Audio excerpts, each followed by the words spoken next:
Well, here we are back again for another episode of Chasing Labels, spy number 17. It's me, Stephen Billings, and as always, Andrew Cabral is with me. Yes, I am back once again, and yeah, we are at 17, making our way down the limited edition track, if you will. And I would say that maybe there's one too many Andrews on this episode. Maybe, I don't know. I don't want to be rude.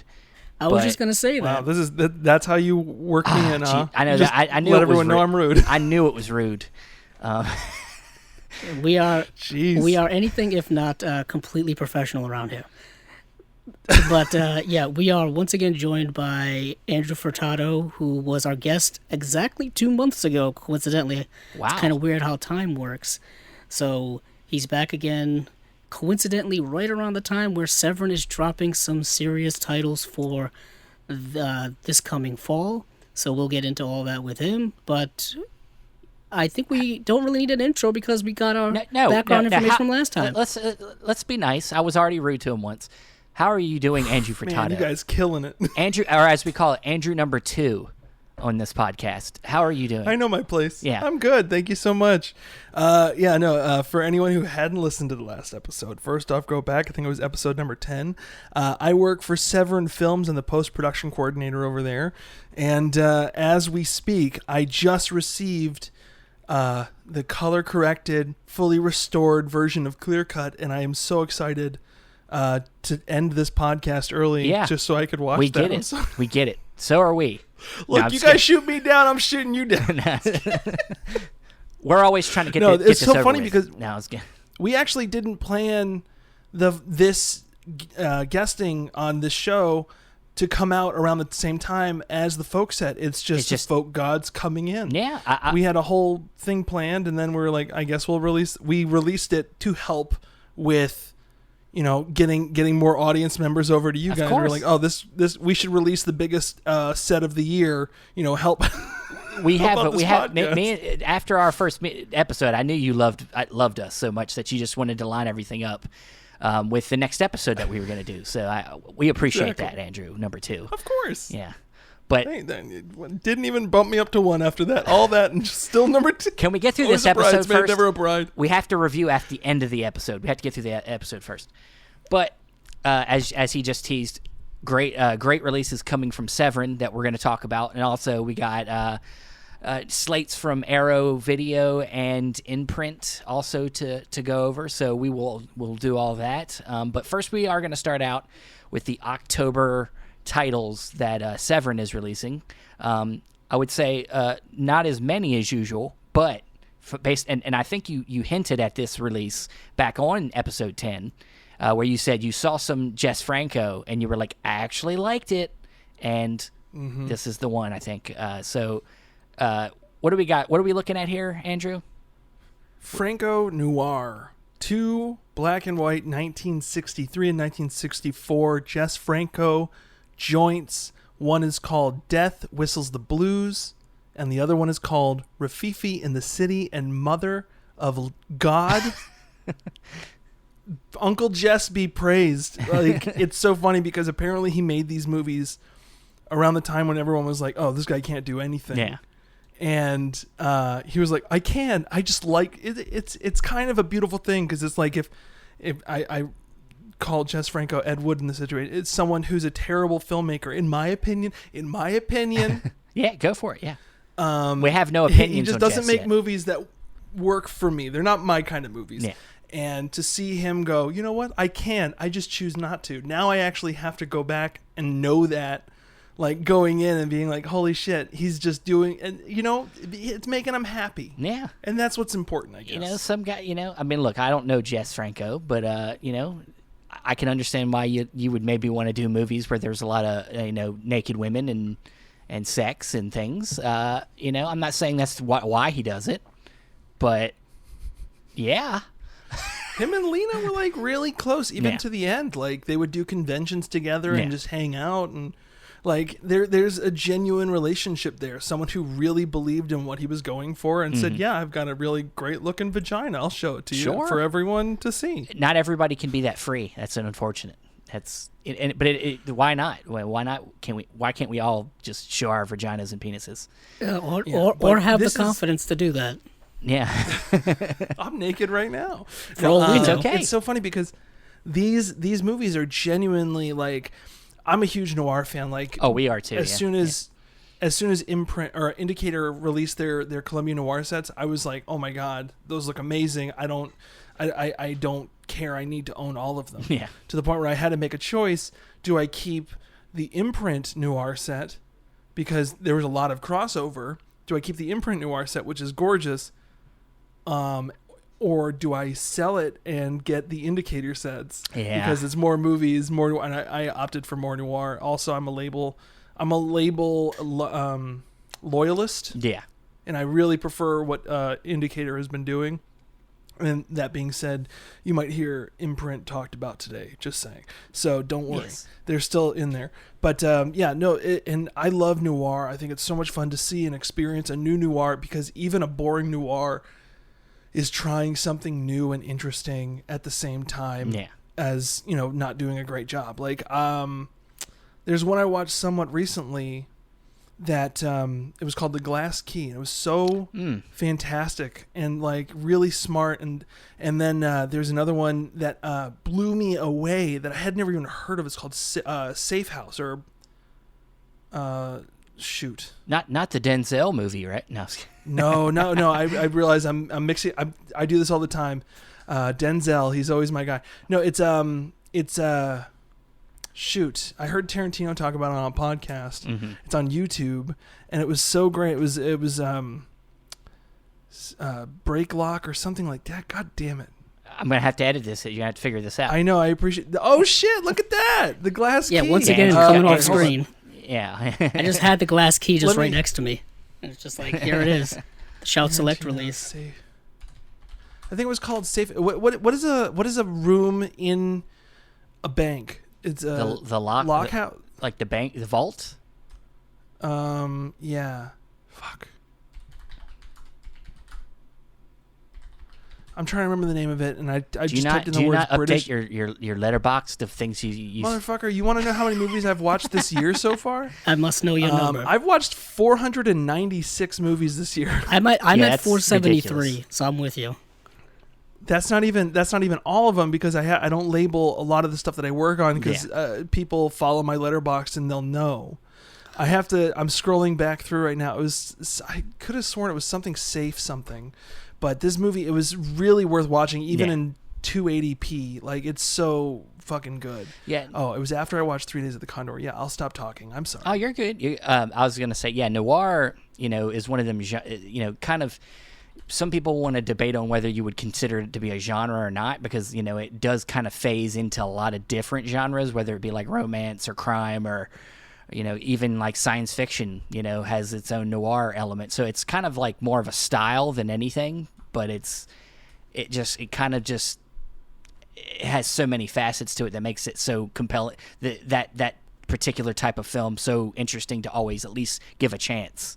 And so me and Andrew are super noir fans. We did a couple of noir-centric episodes back when our podcast was called Cinema Discovery Project. We did a whole episode doing an overall look at the classic era of film noir, like 1940 to 1958.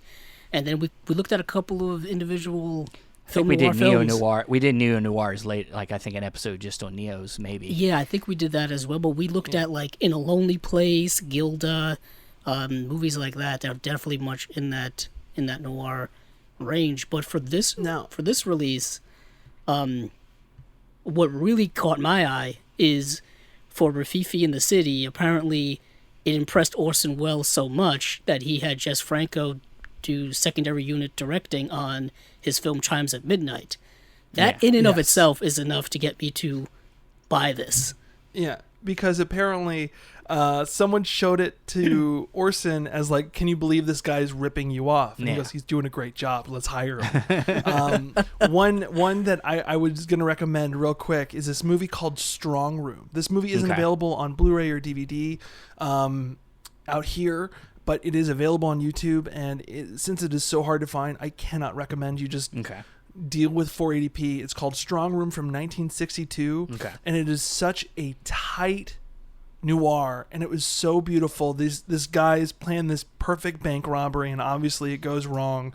But so many, like, it's going well until it's not. There are people locked in the safe, and they're witnesses to the people who just did the murder, and there's a moral compass in there. It's just unbelievably good. And if you're at all into like noir and stuff like that, this Franco noir like blew me away. Just the amount of tension he was able to keep throughout, which is such a huge part of noir for me, is tension, moral dilemmas, compromising situations, and dance breaks. There are musical numbers in both. And guess what? They're both fucking kick-ass. I was so blown away. Like, there's just... He really played with cinematography. He really played with lighting, and that goes into cinematography. But, like, it's just unbelievable the amount of techniques that he knows and actively doesn't use in his other movies. But, I mean, he's always been a very visual person. Like, even when he's, doing two women scissoring each other with like a light bulb, like he'll pan off and look at this most beautiful sunset going on because it's there and he knows he needs to show that to people, and like, so he's always been very visually like stimulating, but not ever in this style for me. So for me to admit that I like a Jess Franco movie is both exciting and terrifying. And it could take us anywhere. I'll say, because just doing a cursory look at Jess Franco just after our last episode, he does have over 200 credits, so it's not like he didn't work, because he worked consistently. I think in 1964 he made 20 movies. Crazy. I was just going to say, this is... 1964 alone. Yeah, this is some of his early work, so if you're a Jess Franco fan and trying to, I guess, get as much as you can, this is more earlier, where I think a lot of the other work you guys have put out was more of his 70s and 80s stuff, I think, just if I remember correctly. Yeah, no, it's a lot of the later period stuff, but like not so late that he was starting to lose his luster, because I know at a certain point he stopped working with this certain production team and started making movies himself. The latest one we've ever done, I believe, is Bahia Blanca, which is towards the end of his career, where he was like kind of making movies himself, making movies that he wanted to make, as opposed to, because no one wanted to fund his movies anymore because they weren't making money in the theaters. So he was like, fuck it, I'll just start making my own movies and pay my own way. And Bahia Blanca is pretty solid too. It's very off the beaten path for him, and it's definitely still a later Franco film, but like very much like Fulci, he had a solid run in many people's opinion, not mine. But like Shining Sex is such a fun, like his bylines are so interesting that even I'm like, if I want to try to like a Jess Franco movie, I'll just listen to the Stephen Thrower piece that we put on there. Those are for the people like me who are like, I don't know what I'm doing watching this. And then you see Stephen Thrower, you're like, I just watched art and I didn't even know it. And that being said, on this disc, there's a 67-minute interview with Stephen Thrower breaking these movies down. And he talks all about the Orson Welles situation and just the impact that these films had on not only Jess Franco's career, but cinema, believe it or not. If there's anyone who you should listen to about Jess Franco, it's not me, it's Stephen Thrower. My God. All right. Well, I think me and Andrew are both sold on that. So, but the other title you had was a Barbara Steele film, An Angel for Satan. And so, and I know, you guys also put out like a Hall of Fame pin for her, right? Or something like that. Yeah. Pseudo Ludo put together an awesome Barbara Steele where she's giving you that mean mug that she was so famous for. It's a really, it's really interesting because that is the last of her time in Italy, making movies, because she fell in love, moved to Paris, and regretted every second of it. But, yeah, she was the Italian scream queen for a long time. I mean, I'm saying scream queen for lack of better terms, but she was the horror icon, and she hated it at the time. So, but it's really, just because it was the last movie doesn't mean it's the worst at all. No. It is still great. She left on top, and the fact that this movie is coming out, I think we did a 4K scan, I believe it was, of the original camera negative. It's a really great element, really gorgeous looking cinematography. And if you're at all interested in Barbara Steele, either you like the way she looks or you love the way she intimidates you. You get both in this because she plays a good and evil character, and it's pretty well done, man. Awesome. I did you get a chance to watch this one, Andrew? I did not. I couldn't actually find it, so this would be some of these kind are of a hard discovery. to as usual, Severin's bringing stuff out of the woodworks that we can't find anywhere. So And that's David's whole thing. Yeah. Is he loves to unearth the elements that he can, and we've been very fortunate lately to get a lot of better elements because we've been working on these David and everyone else at Severin has been working on these relationships for over 20-30 years now. Yeah. And finally, like, we're getting better and better elements for movies, or finding final elements that exist, and David isn't the kind of person who would go, I'd rather no one see it in this quality. He wants people to at least see these movies, and that's finally they're meeting together, quality and film. Yeah. Awesome. Well, let's not wait too much longer. I think a lot of people are probably foaming at the mouth if they haven't already heard the recent Severin Films podcast episode where you guys go through this whole set. Maybe they'll hear for the first time you going through it with us. Sure. And so we just got announced. What has been about a week or so now. All Haunts BR's a compendium of folk horror Blu-ray set, and what is it? 20 feature films. 20 feature films, including the now award-winning documentary Woodlands Dark and Days Bewitched by Kayla Janice. Her first foray into feature film. I'm trying to use as many F words as I can there. First foray into feature films, and she fully flogged the competition. Yeah. I couldn't think of anything else. That was an F word. You did. That was a good one. She definitely, like, it won an audience award at South by Southwest, and that's saying a lot considering it is a 3-hour and 16-minute documentary. A 3-hour and 12-minute documentary on folk horror. And I mean, if it's something that long, it is very much thorough and very smart and full of people who know what they're talking about, including Robert Eggers, the director of The Witch, and other people that she wasn't able to talk to. She's actually getting a chance to include them in the bonus features. Nice. Which is awesome. So, and there's segments on folk music, foreign folk horror movies, local American lore, the whole concept of folk horror. It's genuinely, like, impressive. I've had to watch it maybe 6 times so far for different reasons. And 3 hours and 12 minutes, 6 times. That's a lot. And still, I'm learning more and more each time I watch it. Still compelled by it. So, I mean, that's a real good reason to have this film lead the set, as it's disc 1. It really, I'm somebody that hasn't, I wouldn't say necessarily gotten deep into this genre, but I am always been fascinated by it. And as you just brought up, like Roger Eggers, being somebody that's kind of a new filmmaker that's kind of leading the way into that genre again, bringing it kind of back. Like with The Witch, and even like, I think he's about to remake Nosferatu. Which is, but I would even consider The Lighthouse to be kind of a folky kind of movie. But the cool thing about the set is the set. So it's weird because this originally started as a bonus feature for one of the movies that's not included in the set, which is Blood on Satan's Claw. Yeah. And it was originally started as that, and then that grew into this, and then because the documentary took on legs of its own, it created this set. That's where awesome.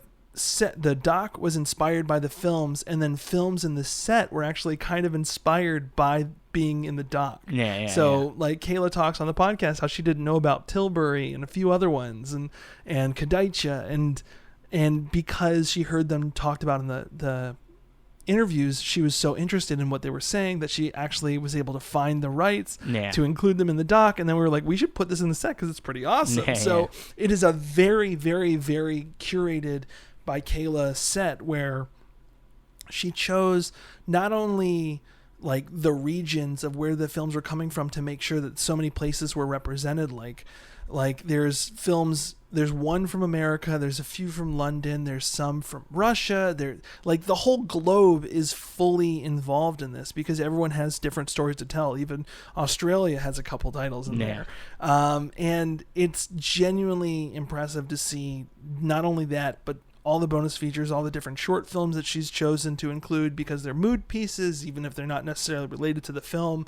It's really cool, man. And the sales have been through the roof, impressive on our end, showing that this isn't something that we were just thinking is cool. It's something that a lot of people have been really interested in and thinking was cool, and that's awesome in my opinion. Yeah. Just to see the excitement for something as simple, not as simple, obviously, but something, even just one title like Eyes of Fire blew off the internet's roof. Like I've never seen anything that people that excited about something. And that alone is super great that people are finally able to see these films in HD and in better elements. And I don't know, man, it's just, it really is a hard road sometimes. Yeah.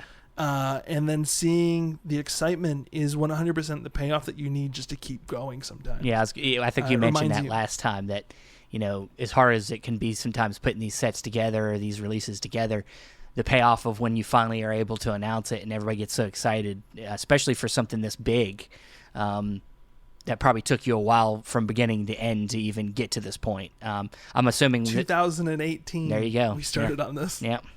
So that's great, and I'd mentioned to you over Messenger that I think I would say this is part of the reason why it's selling so well, is I think that with this set and the variety of types of films from other regions is it's a more broad for like different types of cinephiles, not just maybe cults, people that are fans of like a lot of other Severin titles like culty horror stuff or like things like that. This is kind of more broad that I think a lot more different audience members will get into this. So yeah, and that's something that I really love that David's been trying to do lately, is kind of step us and our fans out of their comfort zone. Like putting out something that he loves just as much as someone else, even though it doesn't necessarily fit the Severin brand. Like we have Severin Kids, we did fucking Overboard. Like because I really going. Yeah, I have a bunch of friends that are big Criterion people, and they're excited about this set. Like they're primarily Criterion people, but they're like, dude, I'm going to go ahead and buy this. And I'm like, well, yeah, because I'm looking through the films, and I'm like, there's some very interesting titles here. Like, I'm like, I can see why people want to invest in this. So just on, not even if they haven't seen anything. I mean, the only thing I'd seen in the set before I watched Tilbury was Witchhammer. Which Witchhammer is fantastic. I got the second run release of that, and but just looking through the titles and kind of investigating a little bit, I'm like, dude, this is amazing. I got to get this. So, but I know Andrew's watched a lot of these films. You got a chance to watch a lot of them. I've watched. Yeah, I was just talking pre-show that I've seen about 6 of these so far, and which ones? And I've seen Vi, V-I-Y. Celia, Dark Waters, Witchhammer, and Eyes of Fire, and A Field in England. A Field in England I'd actually seen a couple of years ago, the Ben Wheatley film. That movie's a trip, to say the least. That was a surprise to see in the set. Yeah. Yeah, man, I was very ignorant to a lot of these titles. Like, I was at the LA premiere for A Field in England, where I may or may not have saw it in the right state of mind. And I saw that, and then I knew a few other ones, but after working on all of these titles, I am left with some new favorites, like things that I didn't think I was going to like or didn't know about at all. And now I'm so happy to not only have that in my cinematic like rear view, but also something I can put in other people's faces, like at a convention to talk to somebody about Clear Cut, which I had never heard of. But now I'm like, it blew me away, like to the point where I literally, before we started going, FedEx showed up with our restoration of Clear Cut, and I'm like, I gotta plug it in right away. I need to know. There's so many in here that are so fun. Like I very much like even though I love film noir and black and white and slow moving films sometimes, I very much love a wild, out of left field fucking story. And there are some in here that are so wild and so out of left field that they're like blew my brain off. Like you said, you saw Tilbury. Yeah. That movie blew my fucking face off.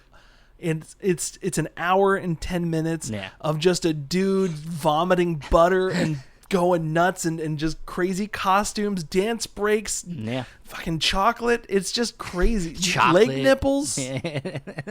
It's got everything I need to fill my dumb brain. But then at the same time, we get something like Il Demonio, which hasn't had any release outside of like a very poorly done DVD. We were very fortunate to get that same element and do a nice 4K scan of it and restore it, color it beautifully. And we also got some audio that was not released. So the film actually came out in Italy, and before it came out, it had to go through a round with censors, and they cut out bits here and there. We actually got our hands on the original notes of what was cut out, and like while the film elements no longer exist, those moments are actually in the audio. So we were able to recreate something in like a fun bonus feature where we tell you what was cut from the thing, and I don't know, it's just exciting to see. Definitely. Like to find these films as uncut as possible and to give that to people. And restoration software has come such a long way from where it was 5 years ago, let alone I don't know how old that DVD is, you know what I mean? So it's just so exciting just to give people that. And I know a lot of people were before we announced what was in the set, people were like, if this is in there, I'm buying it. If this is if this is in there, people were like, if Eyes of Fire is in there, this set's a win. If Il Demonio's in there, I'm going to go nuts. And I'm just like, I'm boiling over because I'm like, I want to tell everybody you're good. You can buy the set now. Just do it. Just do it. And so it's just super exciting. And, and just for people who may not know certain details about the set, it is a 12 disc Blu-ray set, but there are 2 CD soundtracks in it, I believe. CDs. Well, there's 3 CDs. Oh, 3 CDs. 2 of them are an audio book read by Linda Hayden of Blood on Satan's Claw. It's the entirety of the short story, The White People, and it was scored, and they built ambience into it. It's a very well produced piece, but it just couldn't fit on one CD. And then the soundtrack of the original songs made for the documentary, which is a great score. So it's really cool that we're doing all of that stuff, and it's going to be in a set I think pretty similar to Adamson and Milligan, where it comes with a perfect bound book, and all the discs are in a nice little container. It is a 126 page book, so that is a significantly thick book. So I can imagine what Kayla doesn't the box is going to be. Cut corners. Yeah, Kayla does not cut corners. I would say Severin, not even just because you're here, but Severin doesn't really. You guys don't really, cut corners or anything. Everything is super functional. And everything is just perfectly well put together. Like, it's a really solid production all the way around, physically, like the sets themselves. Well, thank you. Thank you very much. Yeah, it's been a treat to be here for that growth. Because, I mean, when I first started, they were like, I think we got black cases. That's pretty cool. And to see us now going, hey, do you have that 0.75 inch corkboard, Marlboro top, and like obviously I'm not in that conversation. Can you tell by my lack of terms? Chipboard. That's what I'm looking for. The kind of way the box is kind of like the top comes off. That's such a unique design that not a lot of companies do, and probably should, because it's way more functional than like things sliding out the sides. Because things fall out and all that kind of stuff. More and more companies, I think Vinegar Syndrome was the first to do it with Amityville, and now, I mean, Imprint has done it now with their own special, like, little triangle side thing, which I hate so much. There is a lot of people are really going out of the box, pun intended, with their packaging lately, and I think we're trying to maintain a function and as a collector, shelf space is a big deal. Shelf space is key. And that fun fact, we're talking about blind buys later today. One of mine, I actually was hesitant on because of the packaging was being so ridiculous. But I was like, you know what? I'm going to give it a shot because it sounds kind of fun. Yeah. And now it proudly sits on my shelf. But it is the most over the top. Like, I'm like, this is when packaging has gone too far. Well, Yeah. I mean, I have like, it's not in my blind buys because obviously I had seen it, but the most ridiculous thing I've ever bought is the Harry Potter Ultimate Edition collector's thing. That's like this big cabinet that folds out. You can't put it on any shelf. It has to be on a table somewhere or something. Like it needs its own workbench. Or Isn't something. it a like, trunk or something? Isn't it like it's like a a trunk? Yeah, A it's trunk like the they trunk send that out to school? Lupin had in the third movie. Like he has at the end, and it closes itself. It's like that big. It's huge.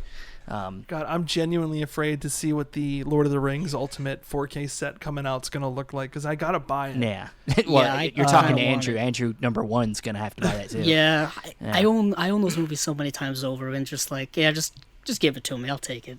Yeah. Yeah, it's going to be massive. It's like 700 discs or whatever. I remember when they put out like the bookshelf version. I'm like, I'm going to own that Yeah, thing. they God came with damn like it. bookends at one point, like Gollum bookends. Yeah, no, it didn't come with bookends. It came with a fucking shelf. It was its own shelf. Yeah, no, it was nuts. I almost bought that. Well, some of the other great things about this folk set is also that it does have a lot of short films in it too. Mm-hmm. Things like they have like The Legend of Sleepy Hollow from 1972. Ballad of Crowfoot, which Yeah. is really great. There's the short films in this are not only impressive in their own right, but they are curated on each disc to be a kind of like, you know how the Ingmar Bergman set is set to be like a film festival. Like that's how they curated the discs. This is very similar, where these short films enhance your viewing experience because it gives you context and puts you in the right mood for the feature on there, which is awesome. Like The Legend of Sleepy Hollow is on Eyes of Fire, and although there's no real connection, like when you watch them together, they really do tie because they're both lost in the woods, and there's weird stuff happening, supernatural visual stuff is really cool. It's an awesome animated short. It has that great feel to it, and even though it has nothing to do with it, it fits perfectly. There's a few other ones, and then Kayla was also able to secure the rights to short films done by some of the filmmakers at the same time to give you that. So it's really impressive, the whole build up. Definitely. Well, unless there's anything, Andrew, you want to add to talking about this? No, it's just this either is one of you. Yeah, this is a massive set, and probably the most. I mean, Andrew's here to pretty much tell us this breakdown. It's Severin's probably biggest and most ambitious set. I think that's accurate to say, and it seems to be hitting. Nope, it's not. Okay, but nope, we got bigger ones coming. That's and true. Adamson also was, I think, 30 something movies. I forgot about that. Yes. Adamson was a big boy, and then, outside of Adamson, you know what? Fuck it, I'll say it. Yeah, it is. No, okay. So Adam is very different thing. Yeah. So okay, can we cut that real quick? My camera died, so I threw off for a second. Oh, you're fine. But I will say this because that is fair, having thought about it. Okay, so while you're right that it is actually like, it isn't our biggest set as far as like we have one coming that's fucking massive. Yeah. And then the Adamson set I think has 35 movies in it or whatever, or 32 feature films. Those ones are definitely more specific to like Al Adamson's film career, and this other one is the Emmanuel set, which is just an ever-growing set, but it is all Emmanuel. This one is 100%, I think, the most like rounded out, definitely like pulling from everywhere, finding a cohesion, making it all work together to be one giant element. Mm-hmm.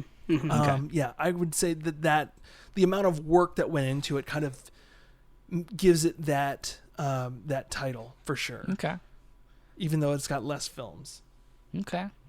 So there's a little bit of a tease, people, of something to come that we don't know what the hell we're talking about. I mean, if you know, you know.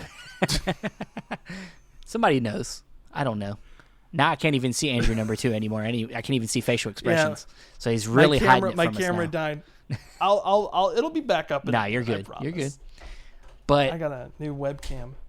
Everybody's, I know, excited about that set. So please, guys, go over to Severin Films. Put in your orders while you can, because who knows when this is going to run out. It seems to be going fast. So yeah, and this is a December release, so it's not October. So there's some time before it comes out, but probably not a lot of time until it sells out. Yeah. Yeah, I wouldn't wait too long. Yeah. I was going to say, not a lot of time left till it sells out. So it is coming out in December, but don't hesitate. Like Andrew does. Thank you for outing me like that. Don't hesitate like Andrew does. Thank you for outing me like that. How nice of you. You out yourself. Oh, how true. All the time. How true. But let's move on. We're going to get into the Arrow video releases. Yes, indeed. We have, I would say, this seems to be the trend lately. Arrow's been doing a lot of just reissuing of 4K, into 4K, or kind of also reissuing things into standard editions, and that's a lot of what we got here this month. So I wouldn't say this month was too exciting, but we did get a couple new things. And do you want to go through them for us, Andrew? Number 1? Sure.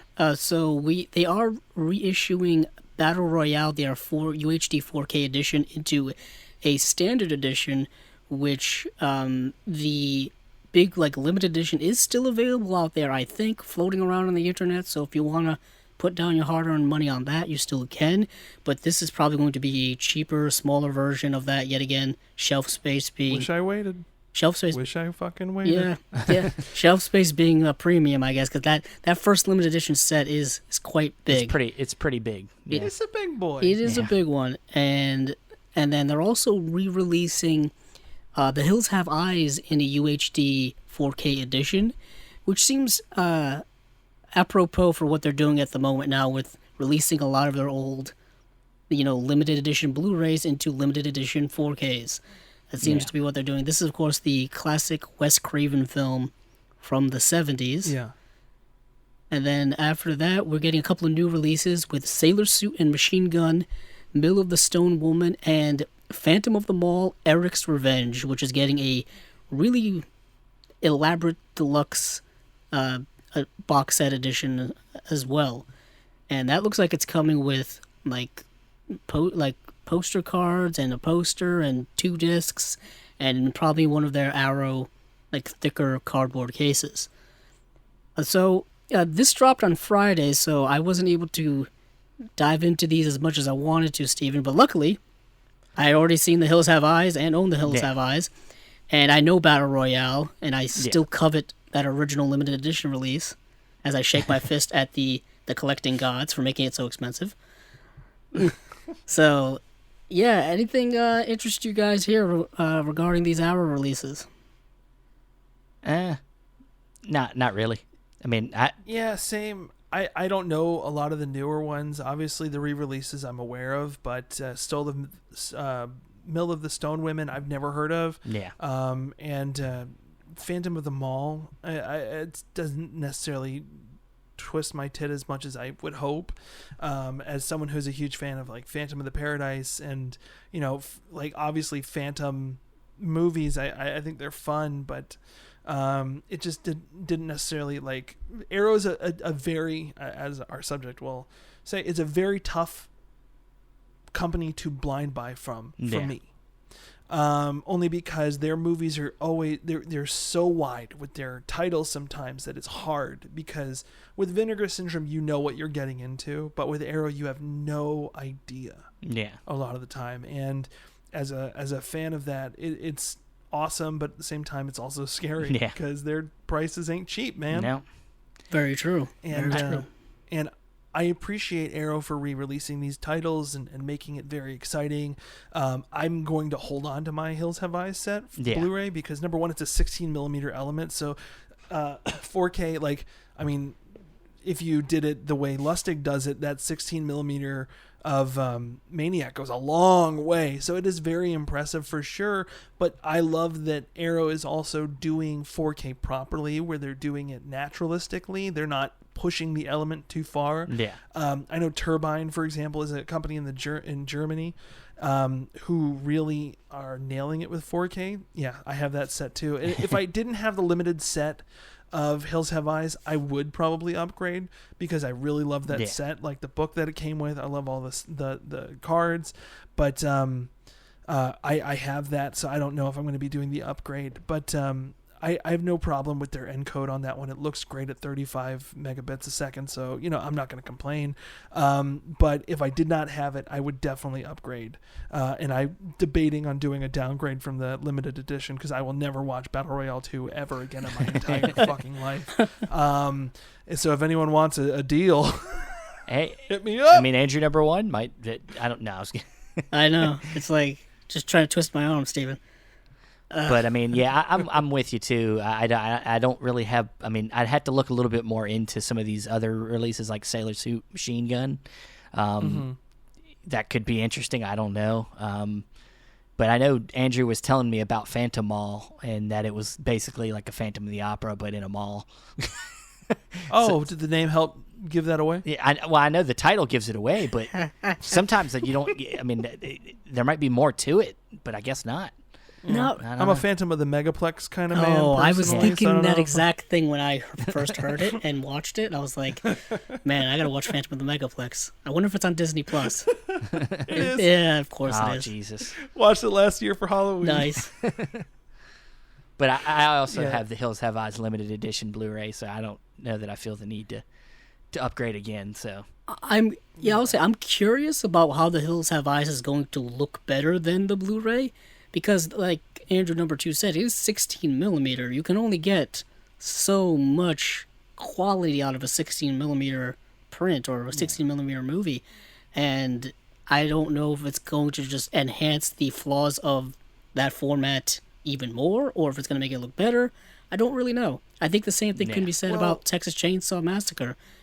If that gets a 4K I've release, heard which I people don't know if it has that one. has, and Turbine has done a 4K of that. So, Okay, yeah. So there is a very interesting thing to be said about 16 mil on 4K, because yes, it is only so much there's only so much space you can do with a 4K scan, but you get a lot of detail, and that detail is what helps make the restoration so strong, and it gives you that freedom to not compromise and kind of do whatever you want. So while I understand that there is something there, I don't necessarily think that the juice is worth the squeeze on that. For me, like Maniac looks unfucking real, but if I didn't get it during a sale, I probably wouldn't have gotten the 4K. yeah. Because I had that, I did get the 4K, I put the 4K disc in my 3-disc Blu-ray edition because I like that version a lot more. Like it's tough, especially with those smaller elements. Like when we were doing, there was a movie we were tempted to do in 4K a while back that was only on 16 mil, and we were like, you know what, it's not worth it. The element needs too much work for it to fit our 4K standards that we're trying to maintain with our elements. And so there is a lot there. And while I love that they did it, I think they did it because Turbine did it, or they could be very, very well, serendipitous, like two scripts about a maniac fighting in a mall came out at the same time. It's very possible that it was just a matter of circumstance, but I'm more excited for what it means down the line. Like knowing that they're coming out with all of these art original boxes for the Dario Argento stuff. I love knowing that we're getting Code Red, and then I love knowing, like, in my heart of hearts, that means we're probably going to get Tenebrae on 4K. We're going to probably get a new Phenomena on 4K. We're probably going to get a lot more on 4K. And those ones were made in the infancy of Blu-ray, where the Blu-ray technology is nowhere near where it is today, let alone 4K technology. Very like true. that Phenomena set, I will not get rid of that shit. It looks so good.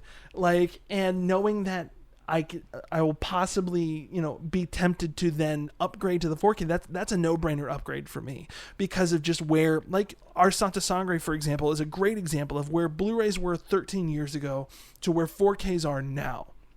And 4K is still in its infancy, where it is the Wild West, where HDR on my TV might look a little different than yours, and then, you have Dolby Vision, HDR10, HDR10 Plus, like, it's so weird, and no one's really got a uniform thing, and to, like, still have things look as incredible and unbelievably breathtaking as it can now, versus where Blu-ray was, where it looks like it's slightly better than a dumpster fire, like, it's insane! Well, I bring this up, and so, yeah. I bring this up all the time on the podcast, is I like to go back and see, if movies are getting a re-release now from somebody, somewhere, whatever, I like to go back to see when did the original one come out, and a lot of the ones I see are from, like, mid to late 2000s, where Blu-ray, like you said, was in its infancy, people really didn't know. The codecs that they were using back then were, like MPEG 2 and VC1, which I think are the worst codecs for Blu-ray, and I'm just like, these need re-releases. A lot of the stuff we don't talk about it a lot, but a lot of the main studio stuff needs re-releases,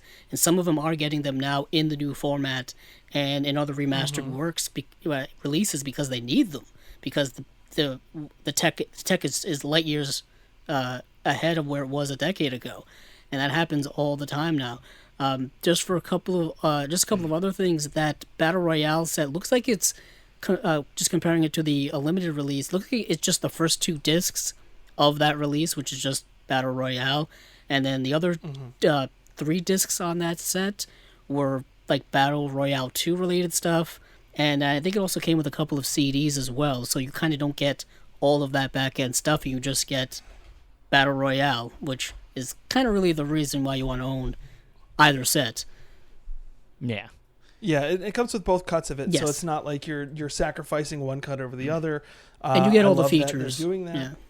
Yeah, you get all those bonus features. You just don't get collectible cards, which they stay in the box. Yeah. They stay in the box. I never unwrap things when they come wrapped in these types of sets either. I'm one of those people. Yeah, I don't either.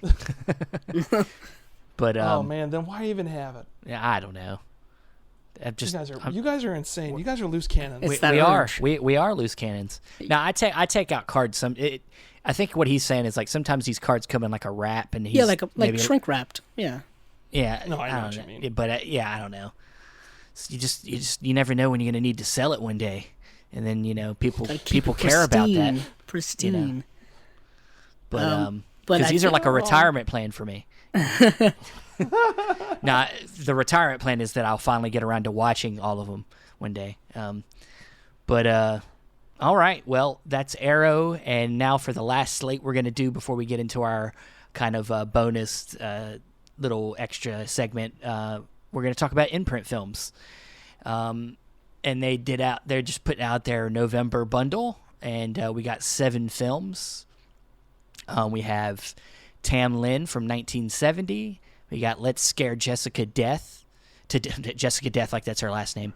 Let's Scare Jessica to Death from 1971. We have Body Parts from 1991.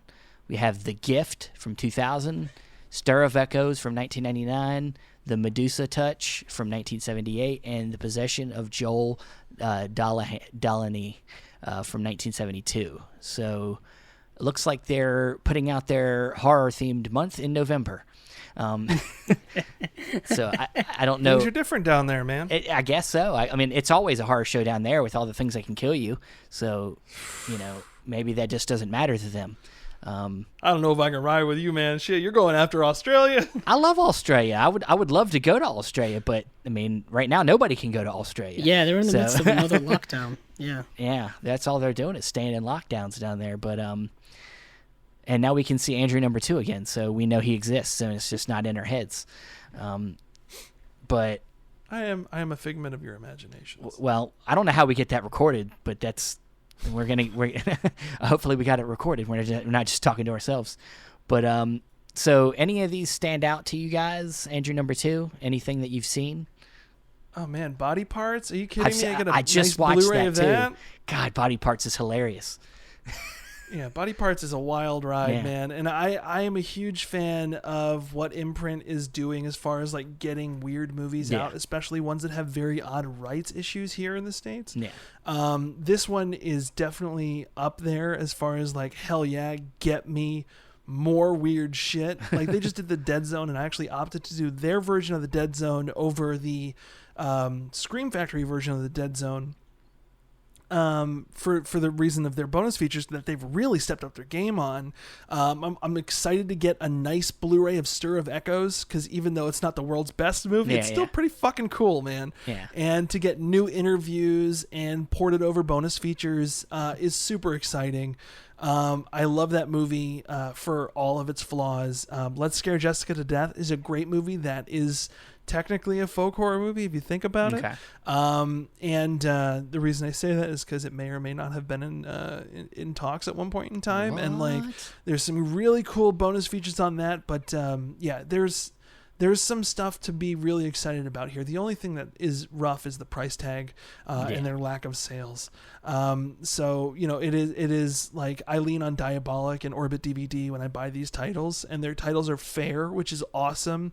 And it's always great to, you know, have those when you want them. So, you know, there's that. Yeah. But yeah, Imprint has really not taken advantage of, but they're really leaning on Kat Ellinger's knowledge on a lot of these titles. And I don't know if you've ever listened to a Kat Ellinger commentary, for example. It is one of the most in-depth things that you could listen to. She did one for their release of Day of the Locusts, and it is a 3-hour movie and change, and she does not stop talking the entire time, and it is fascinating because she's giving you context, she's giving you insight and thoughts and theories, and it's so great to see her continue working with them, and I guarantee that is not far off as to why their stuff is really bumped up as far as like bonus features. Like, oh shit, people want bonus features, let's give them more. Yeah. Because if you remember, their first 2 slates were pretty bare bones, like old DVD ported over discs, like bonus features and stuff. Yeah. So they've really upped their game. What about you guys? Have you seen any of these? Andrew? Yeah, I've seen The Gift, Stir of Echoes. I've seen Let's Scare Jessica to Death, which I watched on Halloween last year because it was on the Criterion Channel, had a whole like 70s horror like collection of movies, and that was in there. And so I've seen that. I was kind of surprised to see it getting a Blu-ray release here, so I was like, oh, that's pretty cool. This is like Andrew number 2 was saying, Imprint is really flexing like their variety muscles now with putting out all kinds of stuff in months. Like you get some like even just these look like just a collection of international releases. Like the Medusa Touch, which I've seen, is a British film. Let's Get Jessica to Death, I think, is also a British film where, like, The Gift and Stir of Echoes, I believe, are set over here. And it's, like, that's really, like, fascinating. Like you guys saying, they're really putting in some new extras for a lot of these movies. Coincidentally, what I was just saying is Stir of Echoes does have a Blu-ray here, but it came out in 2006. And it has an MPEG 2 codec, and it's like that is the infancy of Blu-ray. It's like 2006. It's like, and that was put out by Lionsgate, like what's that, 15 years ago? So this has got to be a significant upgrade. Hopefully, it's a better transfer than that. 100%. It's got to be.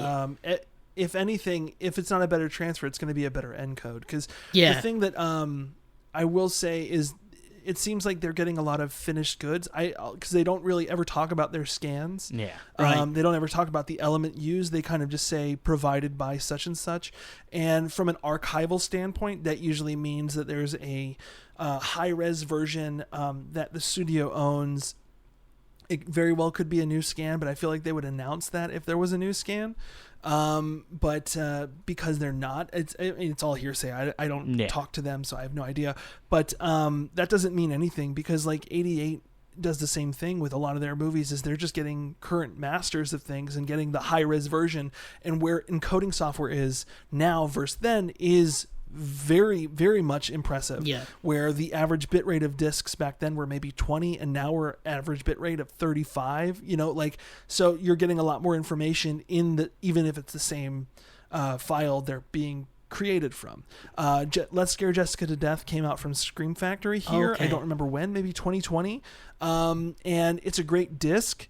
So I might stick with that, but at the same time, it's exciting that, there's another version out there. Like there's a lot of crossover happening, which is, always a bit of a bummer as a collector of something, but it is great to see people talking about these movies, because that's, in my opinion, it doesn't matter who's putting the movie out as much as it is the fact that these movies are finding new audiences at this late in the game. Like there's someone who might not have heard of Let's Scare Jessica to Death, and they're about to, watch one of the better late 70s movies out there, so it's just exciting, Yeah. Just a cursory look. It looks like The Gift.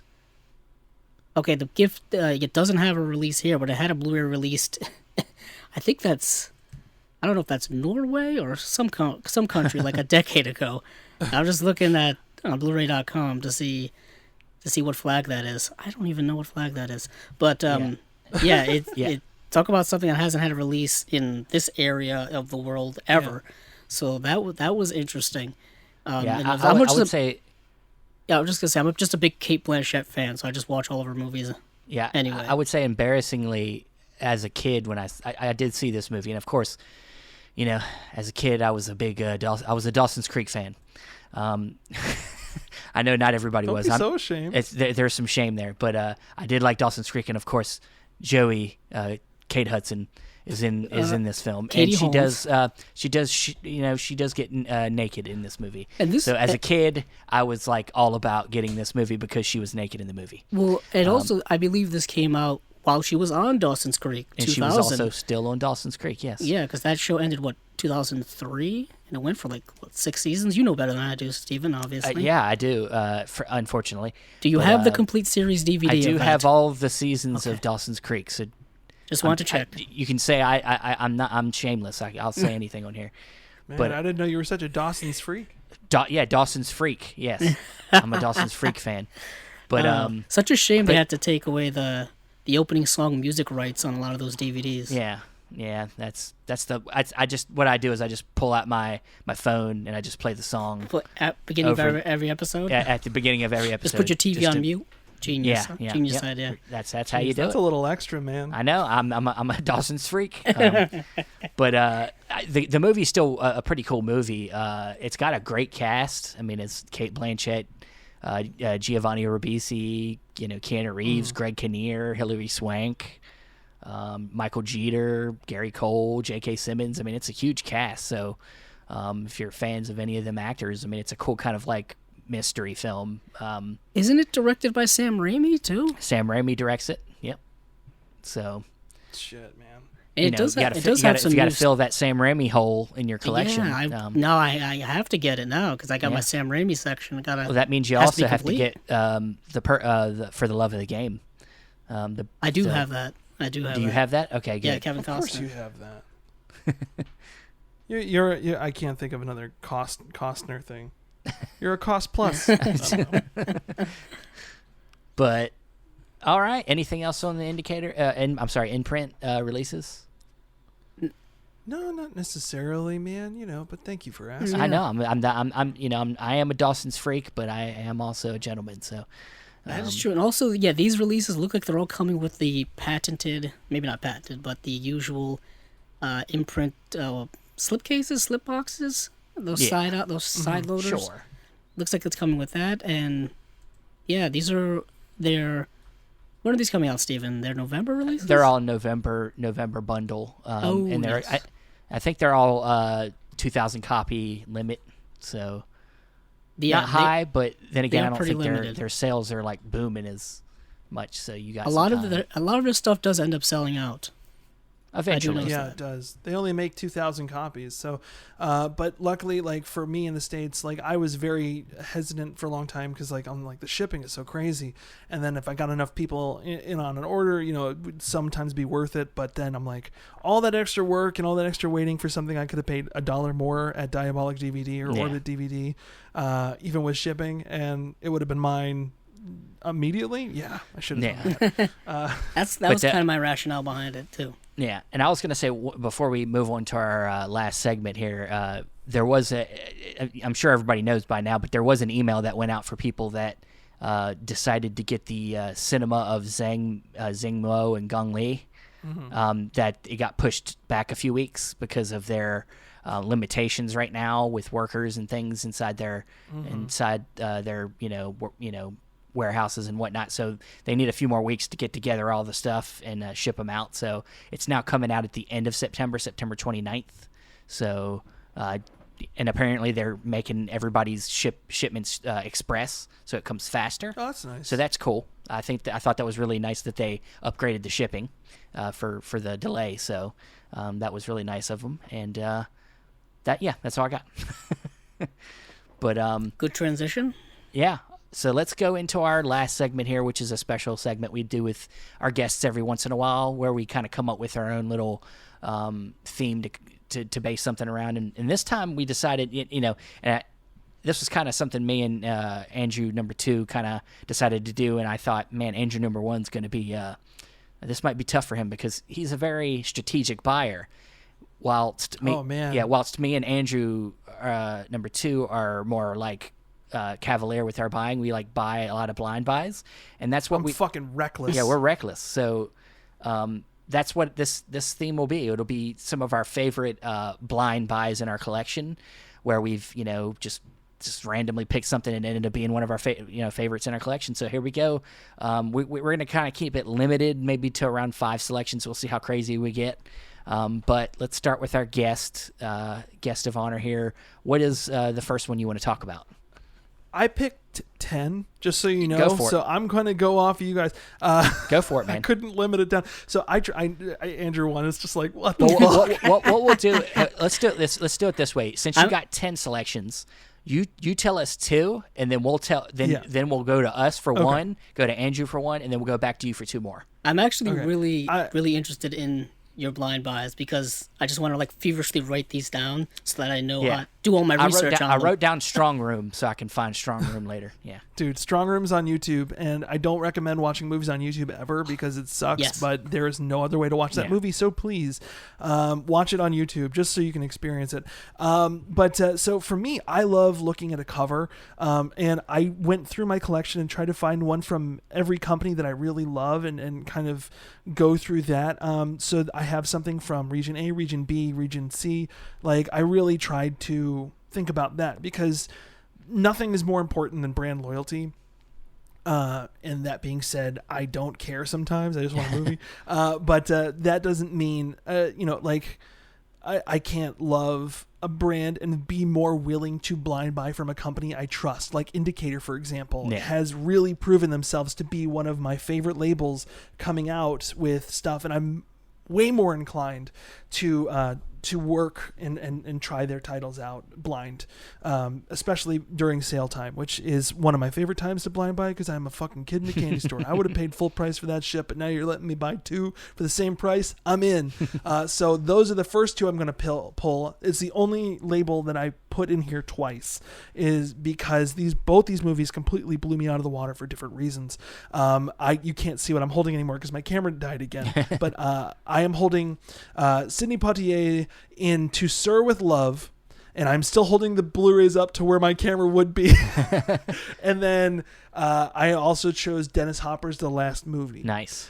These 2 movies could not be more different, but my experiences for them were just the same. I was completely blown away for different reasons. Have you seen these movies?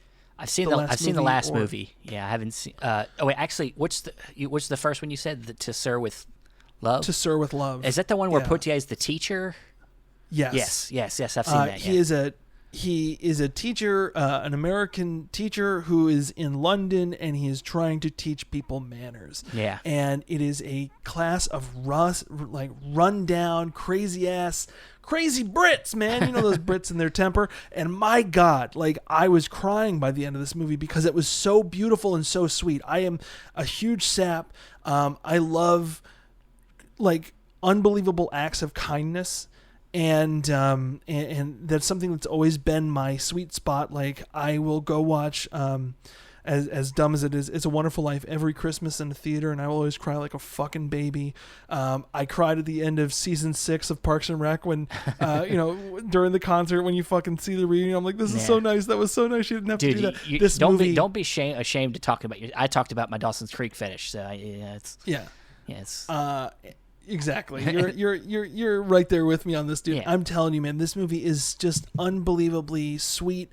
It's smart, and Potier is unbelievably crazy. Oh, yeah. There is a song by Lulu in this movie that is the titular song to Sir with Love. It is beautiful, and by the end of the movie, it genuinely changed its meaning from the beginning of the movie, and that stuff is just so fascinating and so perfect. Speaking of fascinating and perfect, one of the most imperfect movies I've ever seen is the last movie, which Dennis Hopper, all I needed to see is the fucking cover of his dumb face wearing a cowboy hat, and I was so interested. I don't watch trailers, by the way. Like, that's something that I personally don't do. I've worked for a trailer house for a long time, and I know what goes into them, and I know very little of it is what the filmmaker's intentions were. Like, it's a company getting footage to market it to as broad as many people as possible, including spoilers, including, the ending of movies, and I really prefer the film to tell me what it is. And what it wants to be. So that is why I don't watch trailers. Therefore, I went in completely blind, and I was so confused by this movie, but it was so, I watched it. I was so confused by it. Have you seen the last movie? It's been a while, but I've seen it. I have the same edition, the Indicator edition, yeah. Basically, Dennis Hopper goes to shoot a movie, and while he's shooting a movie, he kind of gets lost in it, and he doesn't know if he's finishing it. And then he's in a town in the middle of nowhere, and then they start making a movie on his movie, and it's all this weird shit. And I watched it. I was blown away by how confusing it is and how weird. I watched 2 bonus features on this disc, and then I rewatched the movie again the same fucking day. And I was like, that movie, okay, I take back every weird confusion thing I had about it. It is beautiful for what it is, and I'm so happy to own this release. And the book that came with it was so awesome and full of so much cool insight. I love that they do these perfect bound books, and they get essays from really knowledgeable people. They talk about so much stuff in this, the script, the production, theories, and where Dennis Hopper was in his career, making one of the biggest indie features of all time, following it up with the weirdest indie feature of all time. It's pretty awesome. That's my Indicator love, and my blind buys with them have very rarely let me down. But these 2 were 2 of the experiences that I was completely blown away by. Awesome, yeah. I'm pretty sure I have both of them releases, if I'm not mistaken. But Andrew, had you seen either of them? Sadly, I haven't, and I'm a big fan of both of those people, especially Sidney Poitier. Yeah. And this is one of the Sidney Poitier films I have not seen, and I really, really want to see it now more than I wanted to see it 10 minutes ago. It's that FOMO effect. You might have missed out on the limited edition. Yes, I did. So if you see me being frantic, I'm on the internet looking for it right now. The worst time possible. Yeah. That's what he's doing. I figured that's what he was doing, was looking it up on their site. Yeah. Yeah, I know it's. I don't know if you guys do this. Yeah. I don't know if you guys do this or not, but when I buy movies, to justify spending as much money as I do, I ask my wife if she wants a movie. So I'm like, oh, well, she wants it. So that To Sir with Love is not something that I would ever have normally picked up, only because of the name of the movie, and the cover didn't look like my kind of bag. That was a recommendation from her. We watched it. I loved it more than she did. So, fucking sometimes you're surprised. I would be scared to try that with my wife. She would look at every title option and would look at me like I'm stupid, and I'm like, okay, I'll just. Yeah. But awesome. Andrew, number 1. Ooh. What's your first one you want to share with us? Coincidentally, since we have Andrew number 2 here, my first one is the Umberto Lenzi Giallo complete collection from Severin. Nice. Because I knew absolutely nothing about Umberto Lenzi going into this. I had never even heard him until I heard of the box set. And then Carol Baker I had known from her Hollywood work that she had done, earlier on in her career, because I had seen several of her stuff there. But I knew nothing about Umberto Lenzi. I didn't know where he fit in when it comes to the whole Giallo picture, because I'm kind of a bit of a novice when it comes to Giallo. When you get past Argento and Fulci, and then Mario Bava, past that I don't know many people and don't know a lot of things, so it was kind of cool to see someone that I hadn't heard of before. And that box set does a good job of kind of telling you who Umberto Lenzi is, and not only about the films that are in it, but just like his style and where he was in his career at the time and where he would go afterward and stuff like that. So it was really an education for me, and that's what I've looked at when I kind of put this list together. It's like, how much did I learn just about film in general and about these films as well? It's kind of like that type of package for me, and I hadn't had that feeling in a long time when it comes to a box set or just to movies in general, because earlier on in collecting, I was just, I was doing a lot of blind buying, just trying to learn stuff and collect stuff that looked interesting, or that I had heard of, like vaguely heard of, or just like recommendations from random people on the internet, stuff like that.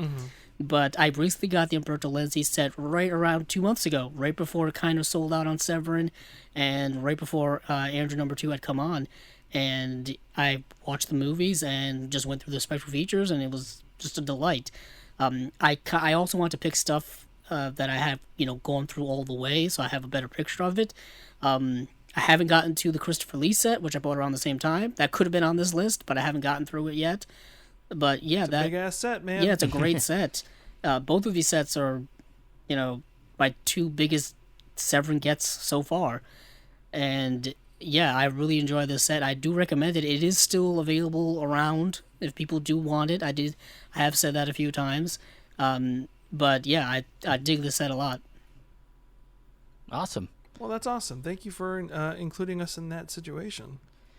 No problem. I'm not doing that. I'm not going to cater. I'm not going to cater to our guests. I'm glad you trust in our brand enough to blind buy Andrew 1. Yeah, I know. And just Andrew 1. Yeah, I know. Now, just trust. Look, even if I don't put you on my list, it's only because I haven't went through the shit yet. Because I got Al Adamson sitting on my shelf. I got all of your damn box sets from lately. So just give me a chance to get through them, damn it.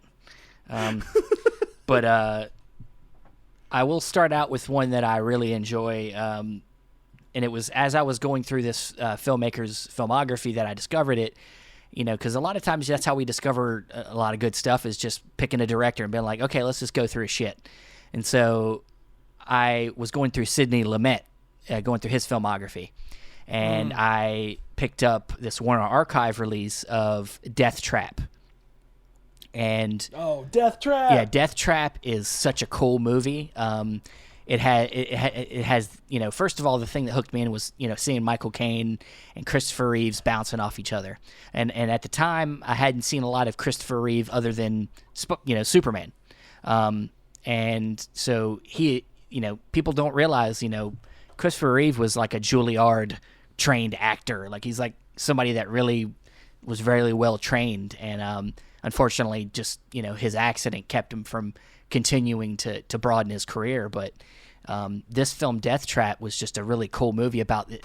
Almost feels like a Stephen King kind of story where you got writers, and it's kind of got like a horror mystery element to it, where Michael Caine plays this like playwright who is kind of going through like a downswing in his career. He's not getting great reviews, and so he's trying to come up with the next great thing. And so he gets like he starts talking to this young up and coming writer, and wants to kind of basically steal his ideas, but do it in a way where he can get away with it. And it's got twists and turns, and I don't want to give away anything because that's the genius of the movie. But the performances are fantastic, and it's one of the movies every time I get a chance and I hear somebody hasn't seen it, I have to say, hey, let's come over.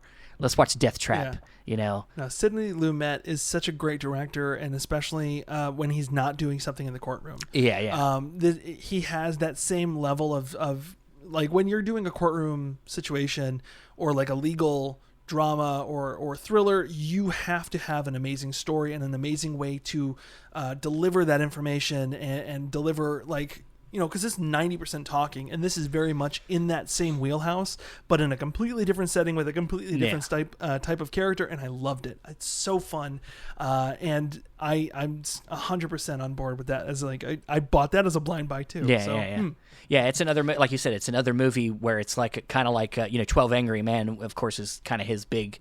One that people remember, all set in one room, and this movie's kind of all set in one room too.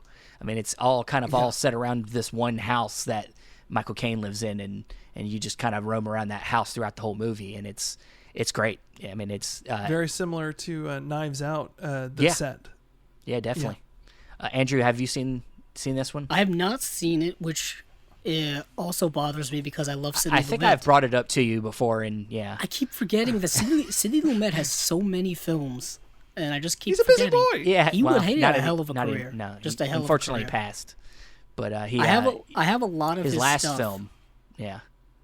What was his last Before film? The Devil Knows You're Dead. Yeah. Man, I forgot that's a Lumet joint. Yeah, it's good. Was it Yeah. 2007? I think that was 6 when or that came 7. out? Yeah. Yeah. That sounds familiar. Yeah. He passed, I think, right after that sometime. Yeah, he passed a few years after that.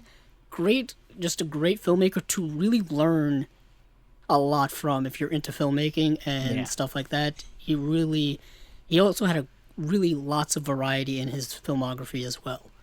There was a lot of really one cool thing things. he wasn't a variety boy of. He wasn't afraid to stick Andy Garcia in a movie, Yeah. which is something not many people wanted to do in the late 90s. No. Very true. But all right. Well, yeah. Andrew, number 2. What is your next selection? Man, so jumping off that, you were talking, that was Warner Archive. Yes. Who put that out.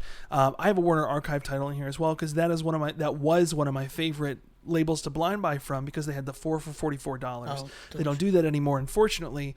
So that was when I would genuinely just sit there and look through hours and hours of just like different pictures, and I love a good cover, and no cover was better than The Demon Seed. Oh. If you haven't seen this No. movie, have you seen this? No. I've seen it. Holy I've seen The shit. Demon Seed. I just rewatched it again last night to talk about it. It is so amazing. So I bought this completely blind. It is basically smart. Since we talked about a Disney movie earlier, it's Smart House in the 70s. The movie came out in 76. I might be wrong. I might be a little 77. And it stars Julia Christie, who is later in Harry Potter, speaking of that, and Fritz Weaver from Reanimator. And the movie is basically what happened if your smart house decided it wants to breed. And it is 100% Julie Christie's movie, where she gets trapped in this smart house, and the smart house, in so many words, rapes the shit out of her. Oh, God. And it is unbelievable what happens when the rock and the hard place are the place that you are like stuck in. Yeah. So it is the budget was able to really go towards the technology, and like, seeing what was dreamed up in this movie as far as like what an ideal smart house is, and seeing what we have in our world now as like Amazon Alexa. It's fucking terrifying. So would you say a remake of this would be interesting? Like if you updated this for today, or would you say it'd be less interesting? I don't know. I don't think it would be as interesting, Okay. but it also is an amazing story, and one that 100%, like if Leo Whannell, did an amazing job with Upgrade as far as the directing and style of it. If he did something along the lines of a Demon Seed remake, I think it might work, Okay. because his style of the future and where technology continues to go, I think would be the thing that would be more interesting. But you end a movie with a robot space baby, you fucking have my attention. And that movie, it's so great. I can't recommend it enough. And this is one that I'm on the fence recommending, because this is an Arrow Blu-ray blind buy. I got it for $5 the last 8 Arrow sale. Yeah. Dark blue. Oh, yeah. Cop movies are not necessarily everyone's favorite thing to talk about, but this one is Kurt Russell in a cop movie. I love blind buying Arrow titles that I would never buy otherwise, like Animal Factory. I bought blind for $5 off their website during a sale. Lost in Paris I bought blind.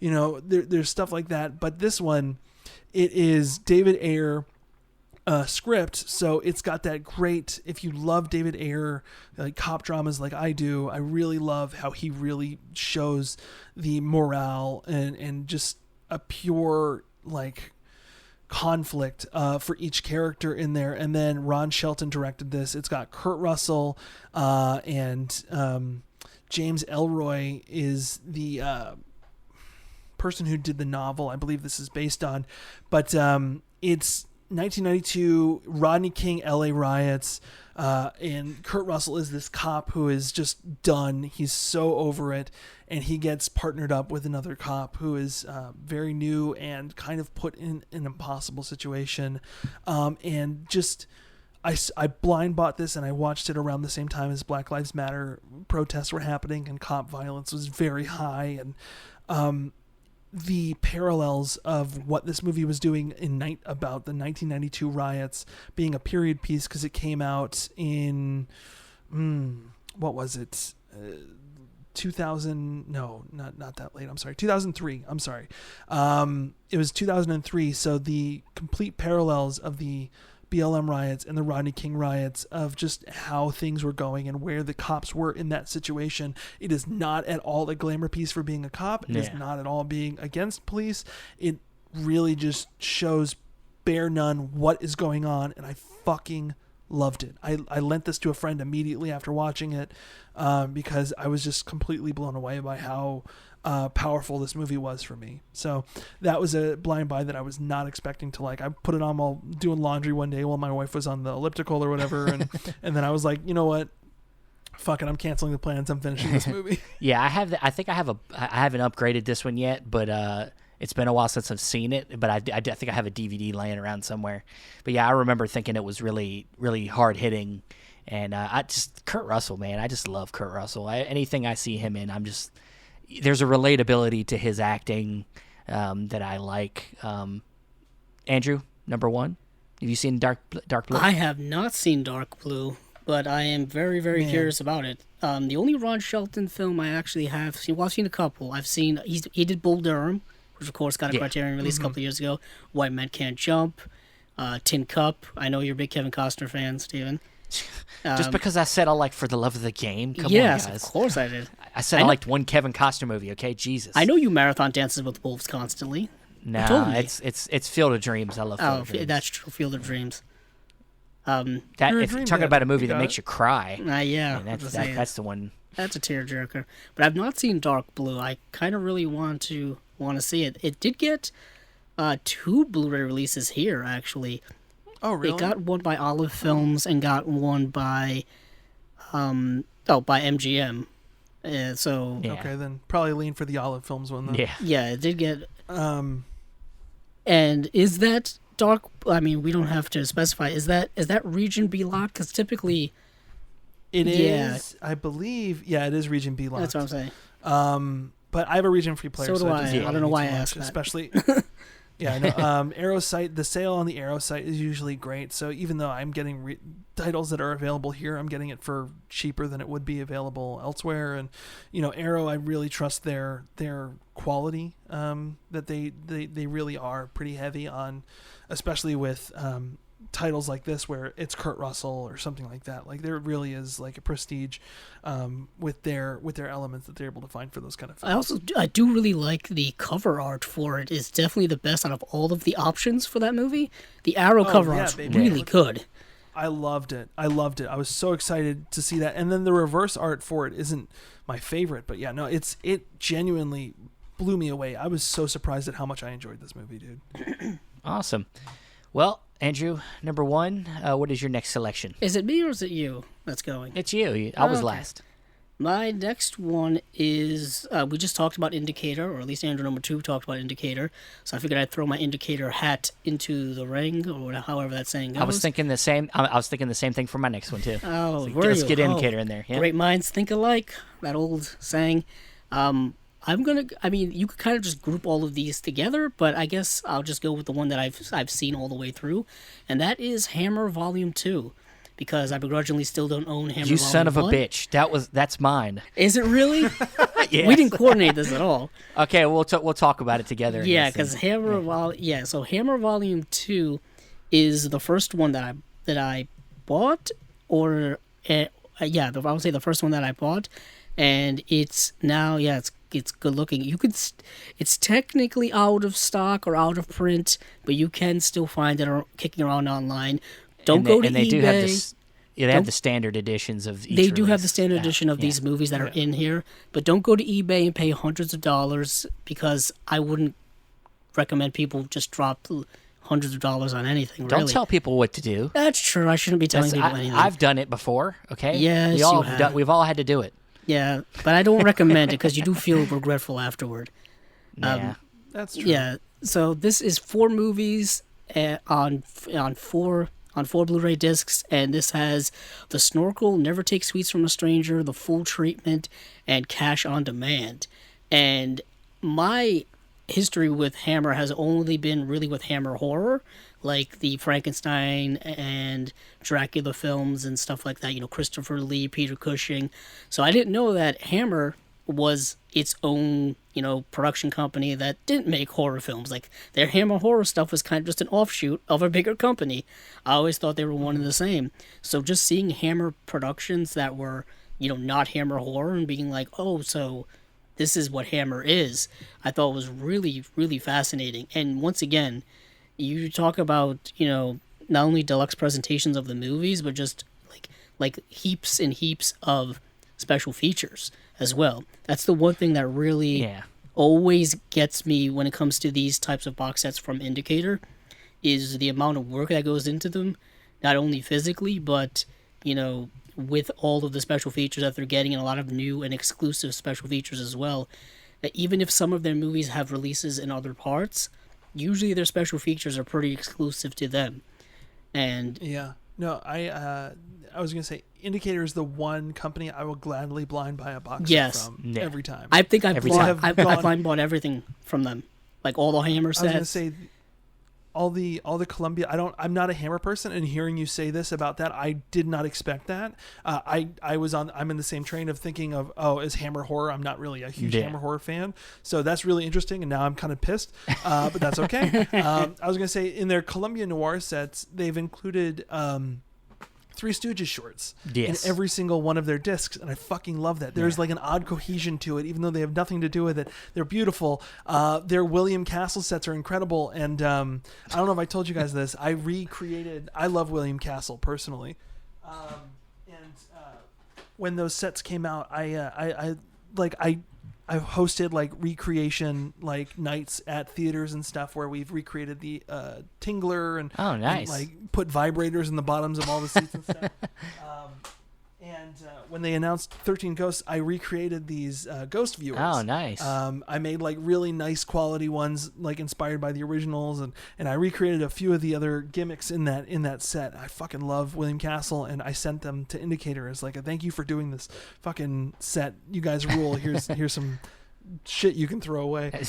Yeah, I would highly recommend those William Castle sets as well. The reason why I kind of swapped out the Hammer for William Castle is because I knew who William Castle was, and I knew of his movies, and I think I had seen a couple of them before I'd even bought the first box set. So I'm like, I know who he is. So it wasn't really quite a blind buy for me, but those sets are fantastic as well.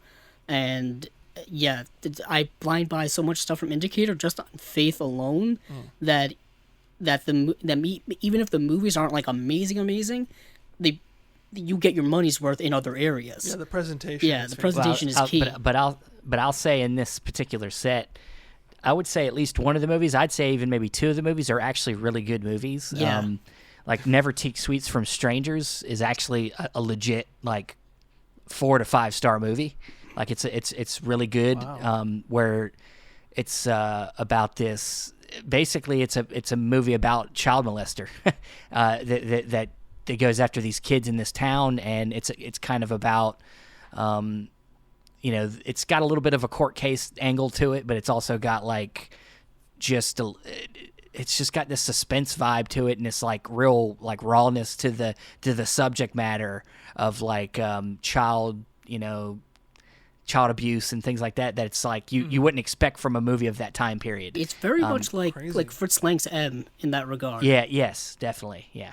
Just a little bit, actually a little bit more raw than M. It doesn't shy away from certain images you would think they would cut away from. You're like, Jesus, there's a kid there dead on the ground. You're like, wow, but it's that particular film blew me away when I saw it. And then The Snorkel is actually really pretty a cool little like you could say like a killer film, like where this guy has this gimmick of like how he gets away with murders is that he basically hides himself in the room that he kills somebody in, and waits till everybody's done investigating, then he leaves by using a snorkel to breathe. He's like in the ceiling or stuff like that. Or in the, I think it's in the floor. He's in the floor. Yeah. Or he's like in the floor or something. He's just like hiding. And they just, people can't find him. I really liked Cash on Demand. Cash on Demand, which is, Peter Cushing is in it. And basically, like, I think a bank gets held up, and it's just like kind of a battle of wills, or it's all really set in one place. And Peter Cushing's like I believe he's like the bank president or something, and someone's trying to like steal like I could see that 97,000 pounds. And it's really good. It's a really like tight, like 80-minute thriller. Like it's super lean, really, really good, well acted. Well, I'm glad I bought that Hammer film set that came out here, because I think all those movies are in that Mill Creek is it in set. that one? I'm just gonna. You know how many times I've almost bought that set, and it's like I bought it. I'm not, like I said, I'm not a huge Hammer horror fan. But I was like, there was like a minute where that set was like super cheap. It was like $25, and that was less than $1 a movie in the set. And I was like, you know what? I'd be a fool not to do it, because you never know. And hearing you guys talk about this, all those movies that you're talking about are in this set. Really? So the Snorkel, Cash on Demand, the Gorgon, I have Old Dark House, but they're all in here. Is Never Take Sweets from Strangers in there? Yeah, baby, right here. Okay, dude, I'm telling you, watch that one. You need to watch that one. As a fan of Happiness, I don't know if you guys see my poster here. Happiness, I have no problem watching that subject matter, especially when there's recoil. I love watching it. Fucking, oh my God, I'm so excited. I was gonna say, when is okay, cool. I will actually crack this open. Yeah, when is Happiness going to get a Blu-ray release? That's a question. And he hasn't said anything, so I know it's knowing him, he's been probably trying to push for it for a long time. Bet you he has. I'm not gonna push. I'm just saying, if it happens from anywhere, from anyone, I'll probably buy it, because that movie is unlike anything else. It's 100%. Talk about pushing envelopes. I love Todd Solondz films. Todd Solondz is one of my favorite filmmakers, just because that film especially, like, obviously it's not one of the things we're talking about now, especially formed my sense of humor. That was the first I've had women stop talking to me at bars because of that movie. It's genuinely, it showed me what humor can be, and showed me a line and then crossed it and made me fucking question my morals, and I love that movie so much. So that is something that I would love to see a Blu-ray release of in the future. Blu-rays get released all the time, just like my next pick. Oh, dude. Nice transition. Nice. I'm glad you took the transition away from me. Great. Yeah, I love region B titles, and no one does it better over there than Eureka. And another company I really love what they do, even though their films themselves are a little questionable at times, but 101, both of those companies. And then I'll throw this one in, since we're kind of like rounding down. These three UK companies are UK releases for me. 88 Films, 101, and Eureka. They really go out of their way to do an amazing job. Phase 4 came out from 101. This was a complete blind buy. Somebody was like, hey, I got an extra copy. You want this? And I was like, oh, fuck yeah, I'll buy that. How much? $25? Oh, okay. And Saul Bass, I'm a huge fan of his work. I have his book and all this stuff. I love documentaries on him, and so to see the one movie he directed, I was like, so that's not necessarily a blind buy, so that's why I'm going to kind of just put it to the side. If you haven't seen Phase 4, I cannot recommend it enough. Have you seen it? I'm not sure. I feel like this is a movie. I've heard the name Saul Bass a lot, and I feel like I've heard. Yeah, I mean, everybody's heard of Saul Bass. Saul Bass did a lot of the opening credit animations for a lot of films, Yes, especially in yeah. the late 50s and 60s. It's a Mad, Mad, Mad World is a huge one for him. He did the Psycho. He's done so many movies, and he always brings such an awesome take of the film as like an overture for what you're about to see, and I love it. And he directed this movie, which is unbelievably it is a sealed lab in Arizona. I can't remember what year it takes place, but the movie was made in 1974, and basically it is man versus ant, but ant is super smart. Ants are just, it's such a goofy fucking movie concept. I'm going to show you the poster that sold me on why I wanted to watch it right here. It's an ant coming out of a man's hand, blood, giant ants in the background, explosions.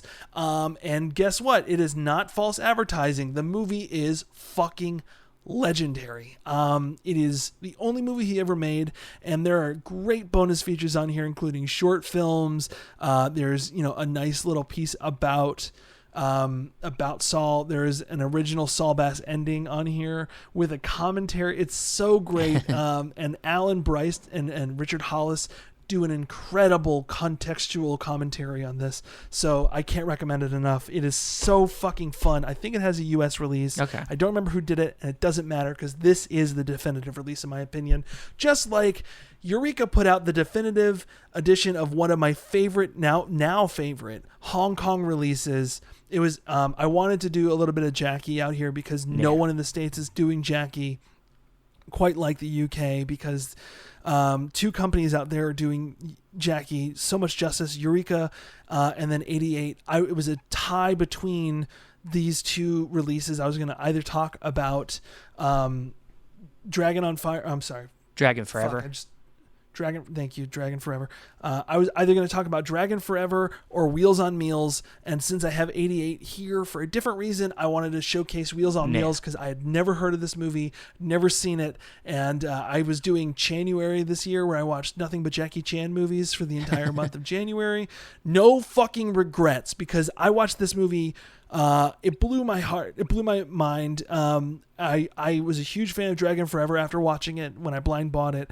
I started my January month with Dragon Forever, and I ended with Dragons Forever because I loved the fight scenes between Benny the Jet and Jackie Chan. And this, I think, overall, this movie, do you know anything about Wheels on Meals? I haven't watched it yet. I do own it, but it's, Okay.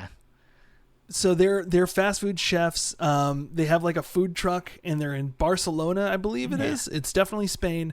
And it's Yun Bao, Sammo Hung, and Jackie Chan, the trio of Hong Kong kung fu movies, and they're so great. They're at the peak of their fighting styles are so different, and they just really blended so beautifully in this movie. The director did an amazing job finding their strengths and going with it. Yun Bao is just an amazing defensive fighter. Sammo Hung is amazing with weapons, and Jackie Chan is amazing at fucking everything. There is an incredible fight for each of them. The comedy is on point. The stunts are just so great. And Benny the Jet is back fighting Jackie, and it is just it's one of the best fights I think I've ever seen, and that's coming from a man who's watched Legend of the Drunken Master more than I've seen anything else. The last 30 minutes of that movie leave my jaw on the floor, and the fight between Jackie and Benny the Jet was so great because it is just two masters of their craft. There are bonus features on here that are absolutely insane, including interviews with almost everybody, and the presentation is unlike anything else. So this movie, dumbest name in the fucking planet, best fucking movie ever, because they wanted to keep it fresh. They were like, we've done Hong Kong, let's go to Spain and fuck up Spain, and they did, and it's so great. And then lastly, staying in Hong Kong, but with UK releases, 88 introduced me to Stephen Chow. Like this blind buy, because I'd only seen Shaolin Soccer and Kung Fu Hustle, like those are the two big Chow films out here. So I was super excited to see number 188 breaking the mold and showing us that Stephen Chow might be coming out. I've seen he did he did another one out here that was big. something of the East, and I can't remember the name of it, and it's going to drive me nuts now. But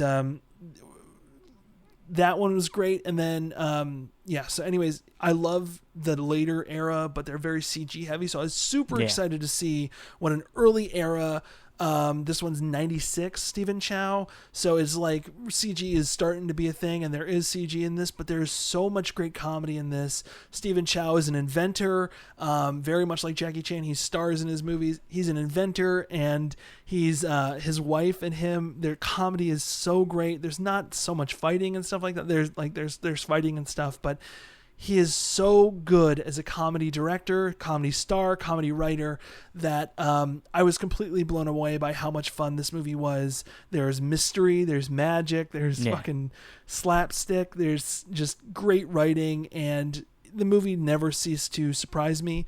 So I'm more excited now, hoping that this isn't the only Chow film we get from '88, because they really won me over. So I will blind buy any fucking Stephen Chow film that comes out. All right. From any company. Well, I have to. So I'm not sure I've seen in any of his films, so I'll have to look into that. Oh man, Stephen Chow it's very much CG heavy. Kung Fu Hustle is an amazing first film to watch. If you're at all interested. Journey to the East. That is the name of the movie. They made a sequel out.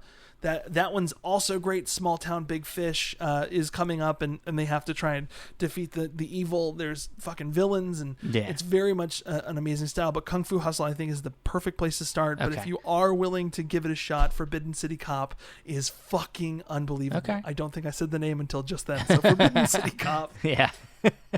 All right, cool. Well, I'm down for that. Andrew, what you got? Steven, have you gone? Your turn. Are you sure? You're second. You guys did. We did two together. We did two together. We did the same. Yeah, because we had the same one. Okay, so my number 3 is an early buy for me. I think I bought this around 2011 or so, 2010, and this is a Criterion release. The next 3 are going to be Criterion releases. No big surprise here. This is Wings of Desire, the Wim Wenders film. Oh yeah. This movie kind of. I've not seen this, so I'm excited. Yeah, this movie kind of changed my, life in terms of what movies are, what movies could be, and really what foreign film really has to offer for someone living over here in the States. Because at that time, I had no real understanding of international cinema, of German cinema, French cinema, Italian cinema, anything like that, and I just bought it on a whim because I think Amazon was having a Criterion sale a couple of months before the Barnes and Noble one. I didn't even know about the Barnes and Noble sale at that point in my life. So I just bought a bunch of movies and just blind bought ones that were just sounded interesting, or I heard people recommend or whatever, and Wings of Desire was one of them. And this movie, like I said, is directed by Wim Wenders, came out in 1987, which was coincidentally the year I was born. Great year. And he loves to do that. He loves to let us know what his birthday is. Come on, Steve. You gotta. I'm not getting you a gift. Get it. Damn it. Still waiting. But yeah, this is a film about angels come down from heaven and are just kind of watching humanity, and they're just opining about the existential world that humanity lives in, and if you need context, Andrew, number 2, they remade it into City of Angels with Nicolas Cage. They did indeed. Thank you. That did help. Yeah, they did indeed. But it stars predominantly the 2 big names that are in the movie are Bruno Ganz, who just recently passed away, I think, and Peter Falk, who of course was most notably known as Columbo. And Bruno Ganz is this angel. He's walking around Berlin, and he's just seeing people live their lives, and he just is just commenting on it. And it's the most deeply philosophical dialogue I think I've ever heard in movies. And it's just mind-blowing that you could have this type of movie like this. And it's about existentialism. It's about love and desire, and what it means to be human versus what it means to be an angel. Falls for a circus performer or something like that. Yeah, and who's coincidentally, her circus act is, I believe she has angel wings on, and she's flying on trapeze and something like that. So he has to come to this decision of, does he become human? Does he become an angel? And what are the differences? And what ends up happening, the film is shot predominantly in black and white from the angelic perspective, because I guess they view the world in black and white because they don't have human emotions. And when he becomes human, the world is now fully colorized. And because the human world is so varied and so, multifaceted, it's an amazing movie. And it got me into Wim Wenders. And of course, I went and watched Paris, Texas, and then his Road trilogy, and then the other films that he has done. He has many films that are put out by Criterion, and I think they may have a good chunk of his catalog of titles. They put out a lot of stuff of his. Because I remember him saying, like, a lot of his stuff was in archives, and a lot of his stuff probably got like lost in archives or got burned in fires or something. Was it one of his films, The American Friend? Yes, The American Friend, which coincidentally we were just talking about Dennis Hopper earlier, and he was in that movie as well, and that's an adaptation of a Patricia Highsmith novel, I believe. And yeah, he did, like, his Road trilogy is really, really good. And yeah, I'm just a big Wim Wenders fan in general. That movie Pina he did, which is in black and white. No, the movie Pina he did, which is a musical that was in 3D, back when 3D was having its huge resurgence, is gorgeously stunning. It's just a series of, like, dance performances, but it's shot and performed so fantastically that it's just invigorating to watch.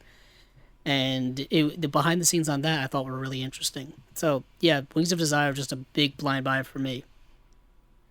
I've not seen it or heard of any of those. I've seen them in the collection and stuff like that, but I've never picked them up. So that sounds like something I should be doing instead next year or next sale. Yeah, November. I have a list. Criterion is another one I also love to blind buy from because their titles are $20. I can fucking spend $20 on a movie. So that's always interesting. So thank you very much for those recommendations. Well, you're gonna get more Criterions from me too. So but you freaking we are basic bitches. Yeah, I know we're basic. We are pretty basic. Stop copying me. I got two more. I got two Criterions and I got one Arrow. Okay. These two are pretty hard hitters. Like, these are ones that were, like, you would say are, like, pretty top tier from these filmmakers. But these were just, I bought these blindly because of people's recommendations, and one of them's probably one of my favorite films of all time, and that is from Masaaki Kobayashi, Harakiri. Is a samurai film, and it's just one of the best all-around samurai films I think I've ever seen. It's not only does it have great sword fights and great dramatic tension, but it also has, like, great themes of, like, fighting against the establishment. Because in this film, the main character, played by Natsu Takadei, is going to this, like, I guess you could say, samurai temple of some kind. So basically, where everybody's got their own master who they go and work for. And this particular guy's son came to this temple to work, and then he ended up getting killed there. And so there's kind of like some investigation on why he died. So he ended up having to commit suicide, and the way it went down, which is seppuku, and where the way it went down was, like, really egregious. And so the father comes there to try to figure out what happens. And I don't want to give away everything, because the way the story is told, it's kind of told out of order, and it takes some attention to really grasp everything. But it's such a dramatic and hefty samurai film that it just doesn't get you on one level like something else might. Something like the the series of films that Criterion put out, the Lone Wolf and Cub. Lone Wolf and Cub's a really fun samurai story where you get a lot of crazy characters that, he has to come up against. And that's fantastic all on its own, but this is kind of on a different level when it comes to the samurai stories. And it's just got some epic shots in it, and just Kobayashi's just, I think, an all-time great, Japanese filmmaker. He did, like, The Human Condition, and he did, like, Quiet In is another great film of his. It's an anthology ghost story. And, Harakiri's just an all-time favorite of mine. Anybody else seen it? I have not. It is one of those ones that I know of, just like Gaslight. It has become a term because of how famous that film is for Hari Kari, for Subuku. I know it is Hari Kari. Yeah. Seppuku. Yeah. I actually know it as the other way. Yeah.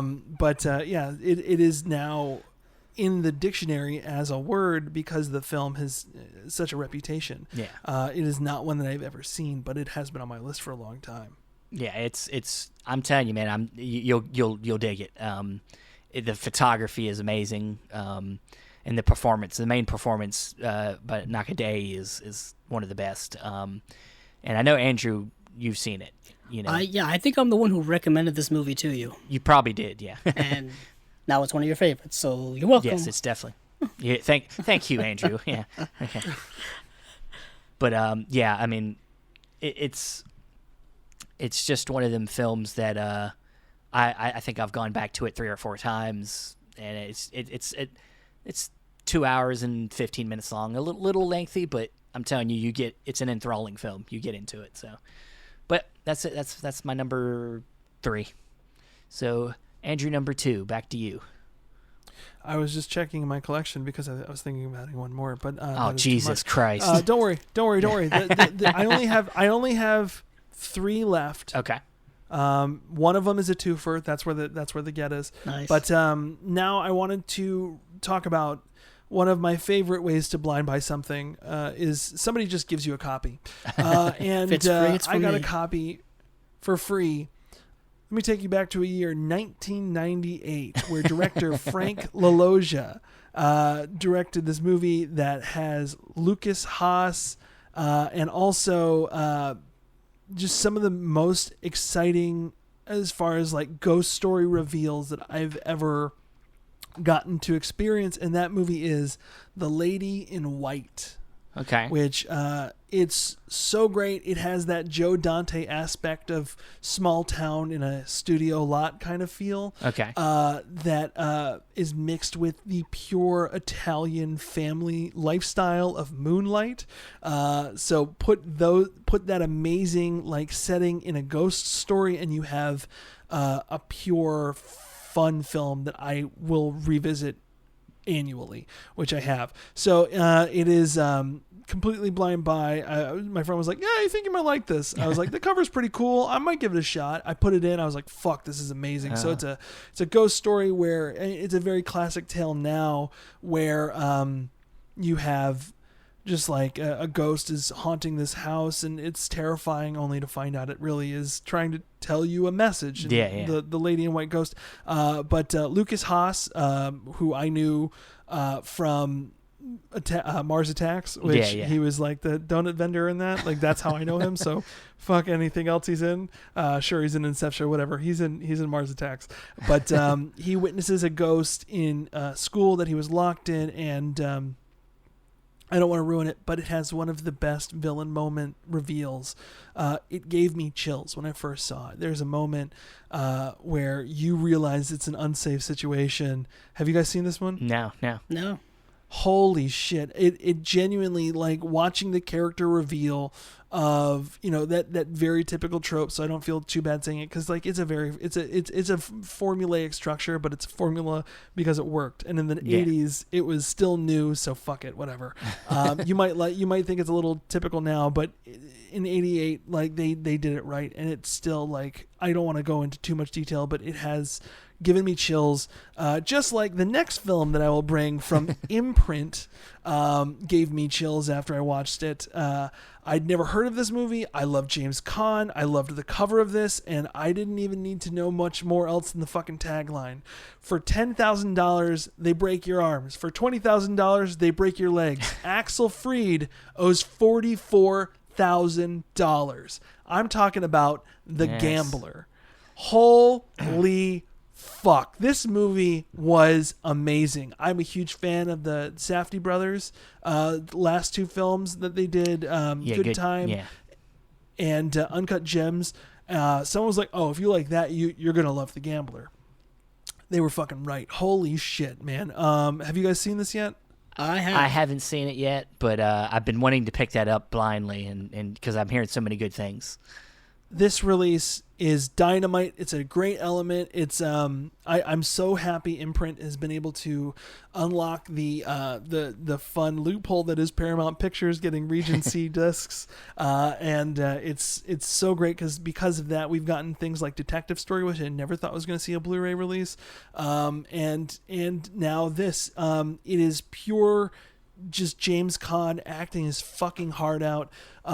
He owes $44,000 to the Mafia. I'm going to say the Mafia because he has a gambling problem. Go figure, from the name The Gambler. And it's just him trying to get out of this this hard spot he's in, where he has only like 24 hours to get this money, or else he's going to fucking die.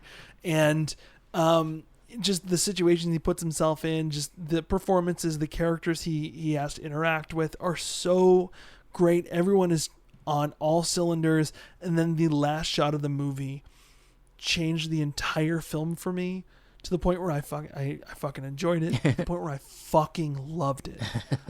It is amazing. Just one look in the camera from James Caan changed the entire last, I think it's a 2-hour movie, and I was like, holy shit, I just got swerved. This is amazing. I fucking loved it. Every minute of this movie was so amazing. So Okay. that was an amazing first blind buy. All right, well, yeah, I got it. I'm making lists here on my notepad over here, just things I got to get now. So thank you guys. But Imprint doesn't have sales. yeah, they don't have. That's the tough thing. I'll probably go through Orbit DVD to get some of their stuff. That or Diabolic, but Orbit keeps the stock up a little bit better. So yeah, Fair enough. I'm it's one that's been on my radar. I just have not gotten it yet, and your recommendation just makes it like I'm gonna have to get it probably in the next week or something. So cool, Andrew. Yes, I would also recommend The Gambler as well, because I have seen it, and it is as good as Andrew number 2 says. James Caan, underrated actor, I think. What? Are you kidding me? I think He's pretty underra- rated. He's pretty rated. No, I would say, well, people mostly know him for he's- being in The Godfather, but I mean, like, in the last, 30 years of people haven't really, known him outside of The Godfather Yeah, stuff. he did Elf, Motherfucker's man. in Elf. Yeah, Elf. He I know. tweets whenever he he did tweets, Misery. He does his tweet. His last words of every tweet is end tweet. Motherfucker's a legend. Are you kidding I me? still That think dude- he's underraid. I don't know. He's in Rollerball, man. Yeah, Rollerball is fantastic. Talk about a release I need to get. Yeah, he was really great in his 70s work. Really fantastic. I guess what Andrew's saying is you just don't hear him in you conversations don't hear as him much in as conversations enough. That's kind of what I mean by underrated. Okay. when when you're talking about actors from that time period, you're always talking about the Pacinos and the Robert De De Niro's Niro, and anyone to he come just- out of that Godfather era, he kind of gets left behind a little bit. I still disagree, because I think personally I've been a huge fan of James Caan for a long time. So hearing someone say that they're not a huge fan or they're not well, no, I mean, I think weird. he is we're a fan. I understand, but yeah, I mean, I understand what you're saying, but I disagree, because I think that man is a fucking legend. He's still a name, still an incredible actor. Whenever he is now rarely in a film, he still completely kills it. And I think having him in Elf was an amazing thing to revitalize his career, because oddly enough, him being an elf is what led me to watch Lady in a Cage, which if you have not seen Lady in a Cage, early James Caan joint, it is so great watching him be like a fucking beatnik. Oh, it's so good. Yeah, no, I it's so strange to me to hear people say that Caan is the least. I would known say of the he's 70s saying more like he's gangsters. underseen. He's underseen. I know. Yeah. I know, and it hurts. It hurts. Like, I just can't. I can't imagine a world without James Caan. And you guys are like, well, you're fucking, that just means it's more exciting for you guys to discover as well. Yeah, it so really is. Fucking get in there. It really is. Go back and watch James Caan stuff. Well, speaking of the 70s, I guess that's how I'll transition. I love it. My next pick is from that kind of late 60s, early 70s window, and this is another Criterion release. Shocker here. Is America Lost and Found, the BBS story, and this box set was kind of was bought right at the same time as Wings of Desire. You're seeing a pattern there. Yet again, another foundational thing. I referenced this a lot when we did our whole episode on like the new Hollywood era of like the late 60s and 70s, back when we had Cinema Discovery Project. We talked about all these different kinds of people, and a lot of the information I got was from this America Lost and Found set, and talking about BBS and all the people who came out of that and where they had come from with Roger Corman and all kind of cool stuff. But this set here has 7 movies in it, and it has Head, Easy Rider, 5 Easy Pieces, Drive, He Said, which is directed by Jack Nicholson, A Safe Place, The Last Picture Show, and King of Marvin Gardens.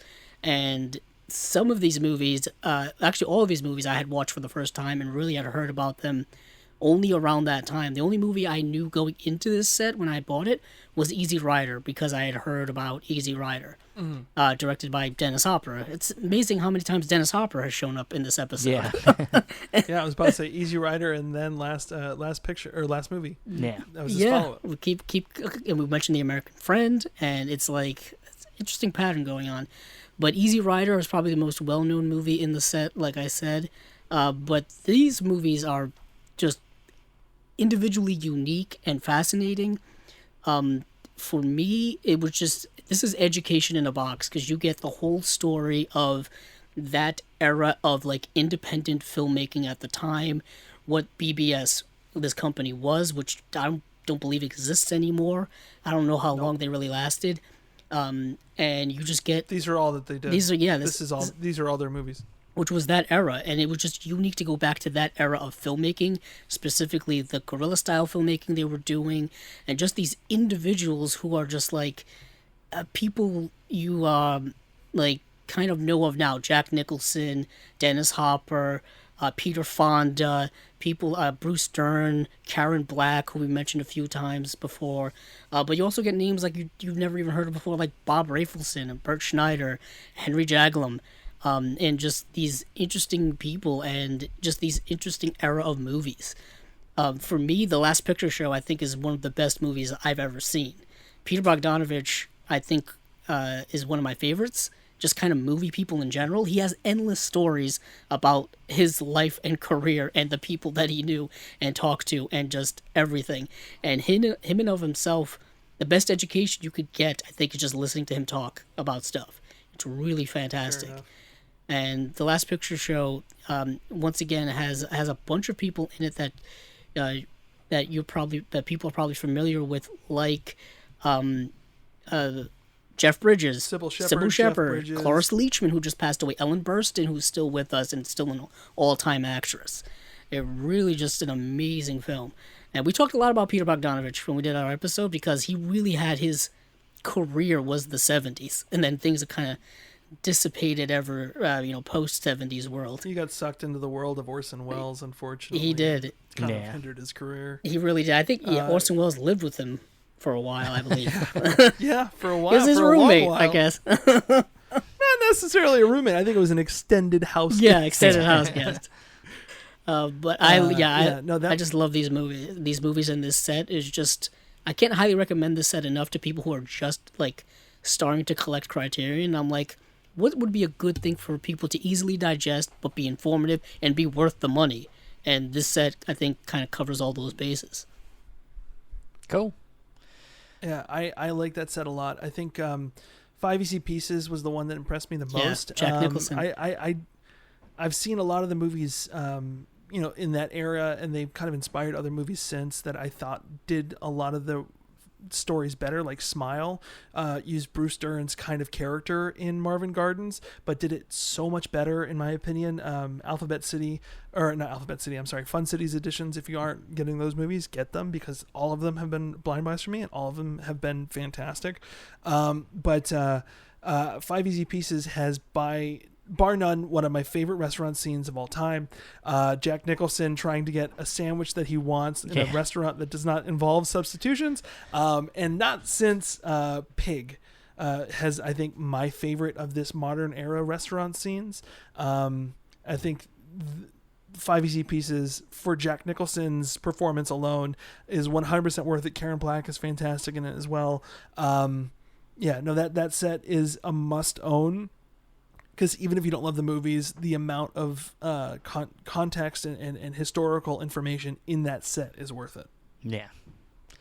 Agreed. Well, I have no easy transition. I'll say my next film's also a Criterion from the 60s. That's an easy transition. It's too easy. Spoon-fed transition. It's too easy. I mean, because we've been talking a lot of Criterions, but I was wanting to come out with something different. But I guess you can say for me, I'm going back to Japan. I guess there's better, because the rest of my movies are all Japanese films. But so this is from, one of the great directors, Kira Kurosawa. And as I was going through, trying to discover more Kurosawa, this was a blind buy that I just based off the description, I knew I was probably going to like, and of course I did. And it's the film High and Low.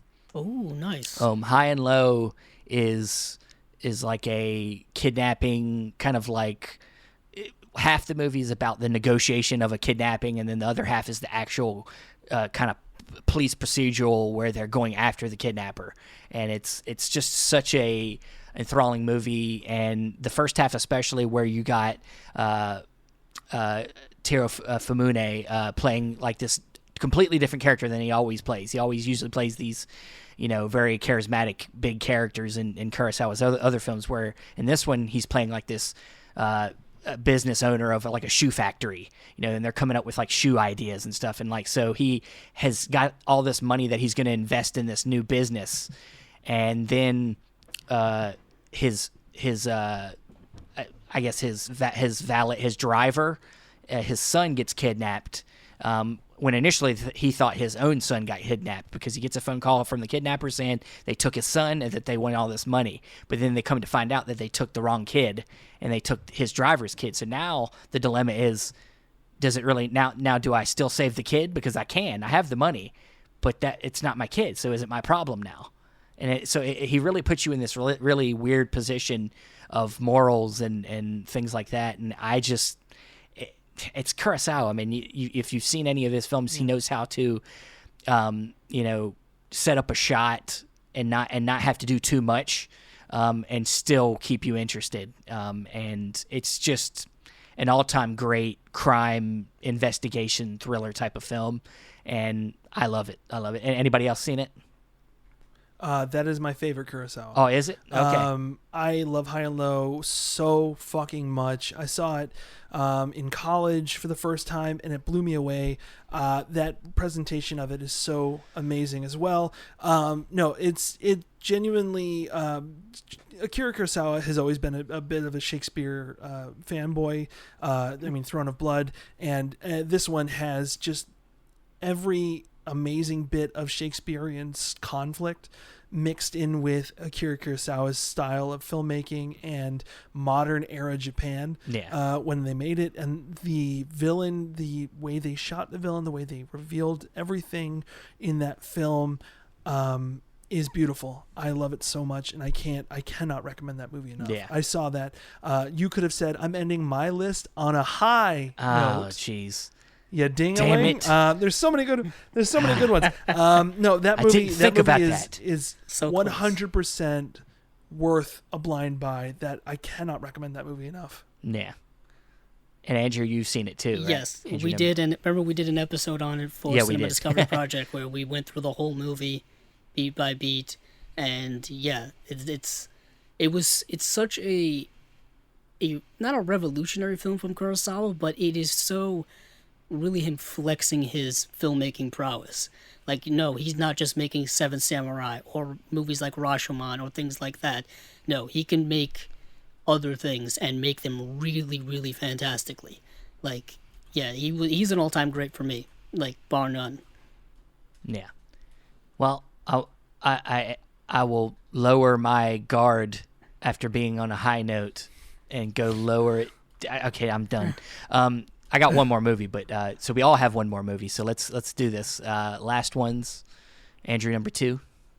All right, mine. This is what I teased earlier, where the packaging for it was so ridiculous that I almost passed up on it, because it is a disc it's a dual disc in a slip, and they're both in slip covers, and those slip covers are in a slip cover. I said, that's too much fucking slip cover. So if I'm talking about too much packaging, you know I'm talking about Vinegar Syndrome. That is the company I will 100% always blind buy from and almost always regret, but never because the quality of the element and the release is subpar. It is almost always because the film stinks, in my opinion. But one film that did not disappoint was Scanner Cop 1 and 2. Ooh, Okay. nice. Okay, so this, on so many levels, I understand why a lot of hesitation was out there. I was hesitant for a long time as well. Scanner Cop 1 and 2, films I'd never heard of. 4Ks, for films I had never heard of, is always a bit of a risk for me because I am broke all the time because I'm buying too many fucking movies. Me so too. you put a $60 fucking price tag on 2 Blu-rays in packaging that is 2 fucking slipcovers in a VHS slipcover. That's too much fucking packaging, man. But I put on Scanner Cop. And so Scanner Cop 1 and 2 are they are just continuations of the Scanner franchise, but without any blessing from David Cronenberg. And but they are what they lack in blessing from Cronenberg, they make up for in insane practical effects. There is an image here on the cover of one of them where a dude has 3 faces coming out of his head. Don't worry, that's in the fucking movie. Ooh. It's before the fucking opening credits of the first movie.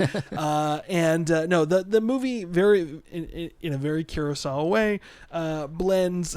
I'm trying right now to blend Kurosawa and Scanner Cop, and it is not that hard because the first Scanner Cop, everyone talks about the second Scanner Cop being amazing, which it is it's a practical effects fucking 5 out of 10 or 9 out of 10. I actually preferred Scanner Cop over the first one because Scanner Cop is much more story based, which I really, really appreciated. This guy is a rookie cop whose dad died when he was a kid, played by Daniel Quinn, who's in Wild at Heart, which also stars Nicolas Cage. I'm trying to find ways to blend everything back together. Yes. But his dad was a scanner, and apparently if you don't maintain your thing with a special pill that is now available because so many scanners are out there, you will go insane, and your head will literally take over your body, and you'll go mad and you'll become insane. That's why a lot of scanner people are homeless and psychos. He finds out that he's also a scanner too. A cop takes him in and raises him after his dad goes mad, tries to kill him, and gets murdered by cops in the opening credits. And so he grows up, Daniel Quinn, to become a model citizen. And unfortunately is put in a position where he has to use his scanner abilities to help solve crimes. And he gets very attached to one where he is intentionally taking himself off of his meds, risking his life to solve a murder that he is way too deep on. I loved it so much. It was the ticking time bomb of, is this guy going to go insane? Is this guy going to abuse his power? Is he going to lose himself to his power? It is more than, it has more effects than just a very extreme looking staring contest. They really leaned into this movie. They really leaned into the Michael Ironside villain style. Oh, nice. Where Ironside is so great in that first movie. He is the reason to watch that first movie, and giving you a diabolical fucking villain 2 times over with both of these movies. They're very different style villains. They're very fun. I fucking love this movie this dual set of movies so much. I did not regret the price point after watching it. I think there are still some available, so it should be available during the sale, which is the time to get it, because it'd probably be like $50-$60 or $40-$50. I don't know how it's 50% off MSRP. But 100% recommended because neither of these films disappointed. Awesome. Yeah. I'm a big Scanners fan, so it's something I was looking at, but the price probably pushed me off a little bit. The price is fucking scary, and if we didn't have a great sale and I knew that, I deserved a little treat after working my butt off, I would not have gotten it. And I'm so glad I did. It is 100% worth the time. All right. Money. Well, I'm going to put that on the list. All right, Andrew, what you got? Okay, so no big surprise here. Not going too off book with another Criterion selection. I knew it was coming. Jesus Christ. That's where all of my blind buys came from early on in my collecting. I've only started, since we started this podcast, is when I've really delved full deeply into the I've deep been pushing end. him to get more Region Yeah. B stuff. And, and boutique label stuff. I mean, I had bought stuff over the years, but nothing that was blind buy-ish until like the last, however long we've been doing this podcast, 6 months or so, the new iteration. Yeah. But this is a box set that we've talked about many, many times before, whether it be, Cinema Discovery Project or here on Chasing Labels. And this is the Apu trilogy box set from Criterion. This came out in 2015. This is a three-film set, and it is Pather Panchali, Aparajito, and Apur Sansar. And it follows the life of this character of Apu from the time he is a young boy all the way up until he is an adult, and the trials and tribulations that he goes through. And I knew absolutely nothing at all about Satyajit Ray and his films, and him as a person, him as a filmmaker, or any of his work whatsoever. And I went into this completely blind because when it came out, I've said this a million times, people could not stop talking about their excitement about this set coming out. And I was just like, I had that, fear of missing out moment, and I bought it. I don't know if it was shortly after it came out or maybe a year after it came out at one of the sales at Barnes & Noble. And I know I have it because it came with that terrible spider grab wrap around it. I still got those indents on the box. I hate them so much. And I was completely blown away by not only the quality of the movies, but the quality of the special features as well. This gives you everything you need to know about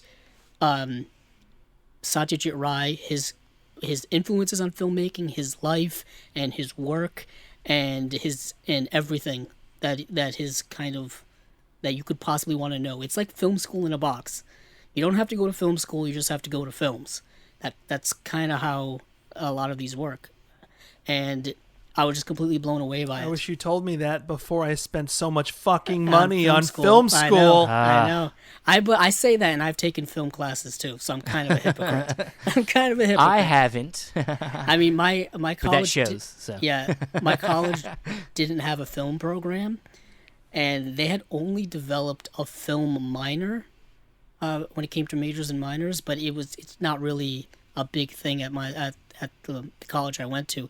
There's only a couple of colleges around here that even offer film classes in general.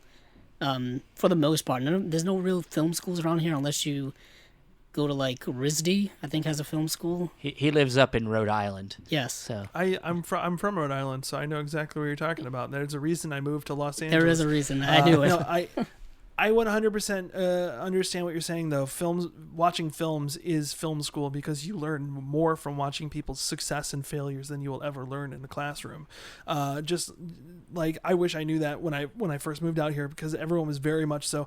I'm from a town I'm from Middletown, Rhode Island, and I'm very much so of the mind of I wanted to get a degree because I was the first in my family to actually do that and go to college and have the opportunity to and I wanted to do it in film school. And while I was in film school, I very much learned you do not need to be in film school to make movies. You just have to want to make movies, find people who have money and make fucking movies, or don't find people who have money and make fucking movies, and all of a sudden you fucking working with trauma and shit. Who knows? Right? The world is insane.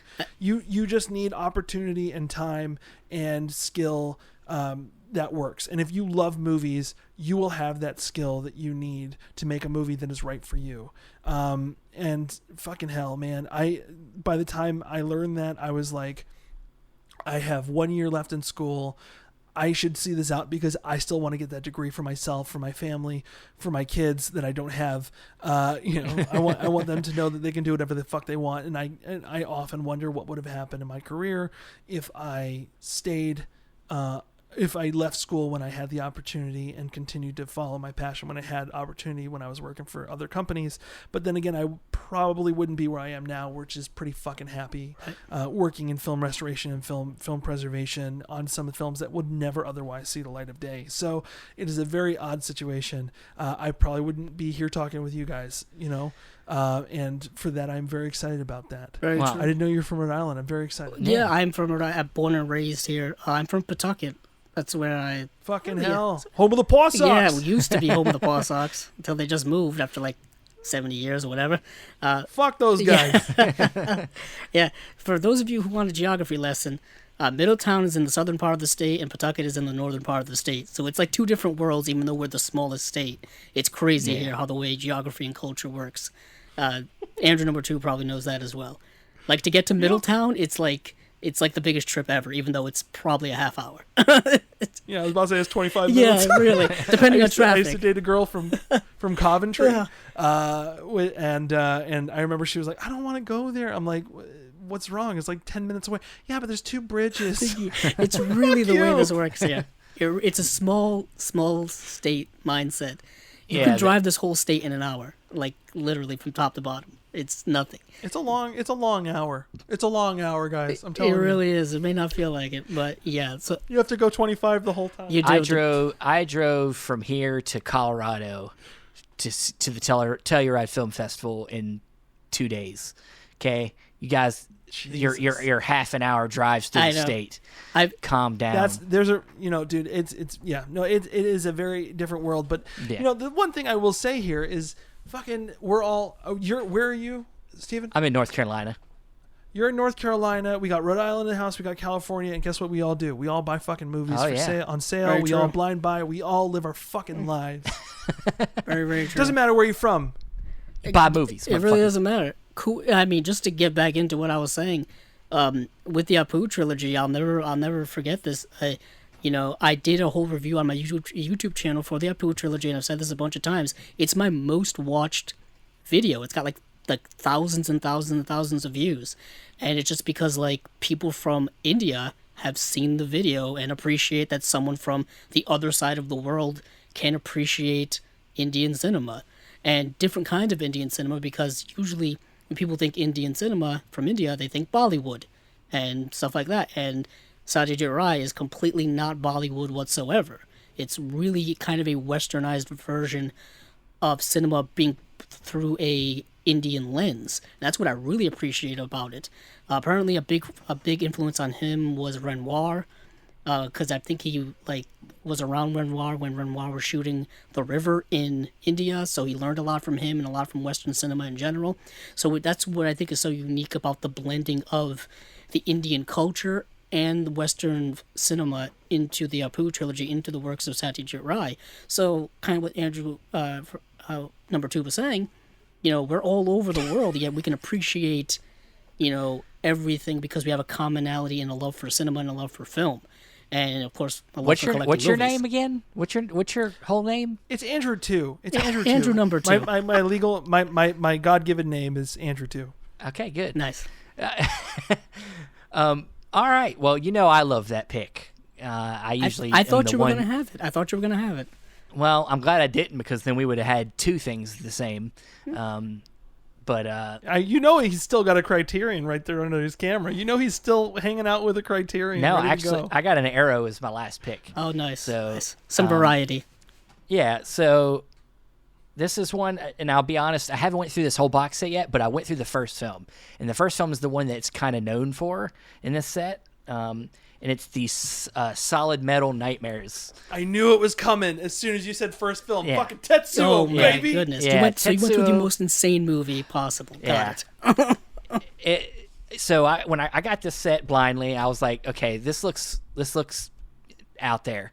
So I got it for this first movie, and I put this shit in, and I was like, I sat there glued to the screen. I actually got up and stood watching this movie because I was like, this is making my heart race, because it's such an intense experience. The imagery going on in this film, where this guy just starts to turn into metal, turn into machinery, just slowly. And it's terrifying, and it's interesting, and it's it's too hard to describe, really. You just need to watch it. But it's the energy of Tsukamoto films is fucking compared to Yeah. nobody. Like the amount of style and substance and just pure, unadulterated, childlike insanity, Yeah. just being thrown at the screen in a way that is chaotic, terrifying, and also visually magnetic. Pun intended, because of all the metal. Yeah. No, it is. It starts off with one of the most painful things to watch, which is the reason my friend has still not watched the movie, even though I lent him my disc as soon as I fucking finished Tetsuo. There is a moment where a steel bar gets pulled out of a man's leg. Yeah. It is pure pain to watch, but once you're through that, you're visually treated to so much amazing stuff. It is just a dude turning into a giant robot. You need no more than that. Yes. It is an hour and 10 minutes long, I think. It's and it's not long, but stop. yeah. After I watched that, I went on. I continued through that set. I watched Bullet Ballet, and then what was the other one that's on that disc? Something Fist, Tokyo Fist. And they're so fucking great. That set, I'm pacing myself through it because number one, you cannot. That's like watching 3 Albert Brooks movies back to back to back. You're going to put yourself in a state that you will not be able to recover from. Yeah. And every disc in that set so far has been an absolute treat. Okay, good, because I need to get back into it, and you're telling me the next couple are worth it too. So that's okay. So I need to get back into this soon. But yeah, that first experience watching Tetsuo is I'm telling you, if you haven't seen it, you're gonna after seeing it, it really just kind of like changed my idea of like how, especially the editing, like just how things are edited, how you can like really up the adrenaline of a film if you just edit it in the right way. It can change everything. And I'm not saying in like a lot of films these days are fast cutting and they really take away the experience. There's a completely different style. Yeah. It's a completely different style. Yeah. Like even how they do running scenes, like there's a Yeah. chase scene in the film where it's done like stop motion, where the people are out there and they're taking still shots and it looks fucking so crazy fun. And it's just, it really brought that childlike, like, let's make a movie mentality that we were just talking about right onto the screen, and it does not give a fuck if you like it or not, because it is what it is, and it is unlike anything else. Yep. Just like House is a singular experience, Tetsuo is a singular experience. Definitely, can't agree more. And have you seen it? You've seen it, right? Yeah, I've seen it. Andrew. Yeah, I've seen it. It's like unlike anything you'll experience. It's an adrenaline shot through the heart, but the adrenaline shot is like metal. Like just right into the heart. It's kind of like hard to watch, but then at the same time you can't take your eyes off of it. You're like, eh. Yeah, it's graphic to say the least. In all of its ways, it's aggressive, like visually aggressive, audially aggressive, and just the editing style is just crazy. It's like a constant mashing of metal for less than an hour and a half. That's what it feels like. It's such a unique film. Definitely. Well, I know we could probably keep going. I know Andrew Furtado could. I used your real name this time. I just want people to know that you actually have a real name. I feel seen. That's good. That's good. Well, this is an audio podcast, so but I feel heard. Yeah. But we're gonna go ahead and we're gonna cut it there.